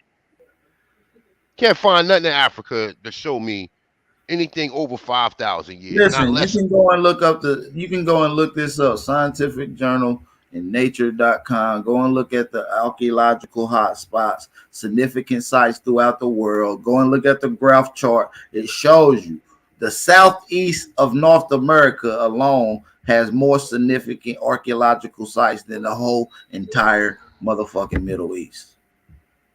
So now all right, so boom, check this out, bad. Right? So all right, so these mongoloids in America built all right, Rob, it's over with, bro. You defeated. You came with the weakest source, and you ain't even attempt to find a university to support your He's art. a dub. He's a dub, right? Yeah, he's a dub. Listen to this, right? So you telling me, all right, so boom, the great Kemetic gods, right? They was outdone by some mongoloids who built pyramids before the great Kemetic black people of Africa. Yeah, so they think that mongoloids was here before that is the real Indians and exactly. So are you willing to say that Mongols built pyramids before the great Kemetic gods? That's what I want to know. I mean, that's the question I propose to all of these niggas, all these Pan-Africans, nigga, or the information that we've been showing you that shows you Negroes been in America, we built it. I mean, I'm okay if you want to give it to Mongoloids. We already got the research to prove. Yeah, we been got the signs. Listen, man, I ain't about to entertain. I got to get out of here, man. I really enjoyed this bill. We did 3 hours a day, man. I got to go take care of a few things. Peace and blessings, man. That's how you beat up a Pan-African in the hillbilly in 3 seconds. And a white dude at one time and shit, right? with your hand behind your back, nigga. Right. I did it with all headbutts and shoulder bumps and shit. You know what I'm saying? I'm not going to do that with a shoulder, nigga. You know what I'm saying? Easy work over here, man. Don't come back around here, King Cash, your retarded ass and shit. Go get help. And take your man Real Rap with you when you go get help. Right. Take him with you. And take Rob Nauseous with you. He'll let y'all ride on his fucking back. Get Rob some niggerette patches so he don't keep lighting up. The nigga smoke a whole pack of cigarettes in fucking an hour. I would too. His nigga stressed. That nigga defeated. His heart hurt. When you see that nigga just got whooped up on that source and just beat down so bad, his head dropped. It was like, damn, bro, I felt bad for the honky. You know what I'm saying? Sheesh. Man, with that being said, man, we about to get out of here. Peace and love to all the American Aborigines. Your brother Aboriginal Power.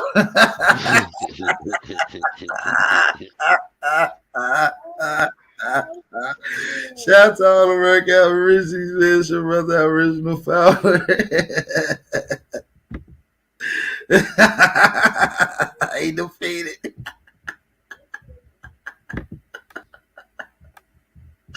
He defeated like a motherfucker. No, dog. Peace and blessings to everybody. Be safe, be aware, stay vigilant, stay dangerous, man. It's your brother Original Power. We out. Peace. Suave on the track. Whatever it takes. Hollywood.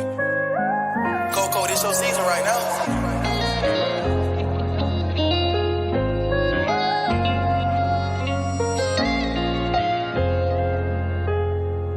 They won't see me. They won't let me care. I gotta sleep with one eye open, tripping, making me nervous. I take a piss, my hand on the strap. I know the eyes wanna murder. I got a feeling, keep my stomach paranoid. Yeah. I won't let them care. They won't see me care. I gotta sleep with one eye open, tripping, making me nervous. I take a piss, my hand on the strap. I know the eyes wanna murder. I got a feeling, keep my stomach paranoid. Yeah. I can't let them care. They won't see me care. I put attention, all of my blood, all of my veins. They started with Perky, now that hair right up his veins. You started with serving, now them drugs drove you insane. Started with dealing, I grew up with killers, they taught me the game. I got some niggas that die behind, and that shit won't never the same. I know some niggas that lie behind, and that bullet had his name. Ain't no reason to cry about, cause that shit won't never change. MTF to 4th and P, my niggas can't get out the game. I gotta sleep with one eye open, been making me nervous. I take a piss, my hand on the stern. I know the odds wanna murder. I got a feeling, keep my stomach paranoid. Yeah. I won't let them, yeah. They won't see me, yeah. I gotta sleep with one eye open, been making me nervous. I take a piss, my hand on the stern. I know the odds wanna murder. I got a feeling, keep my stomach paranoid. Yeah.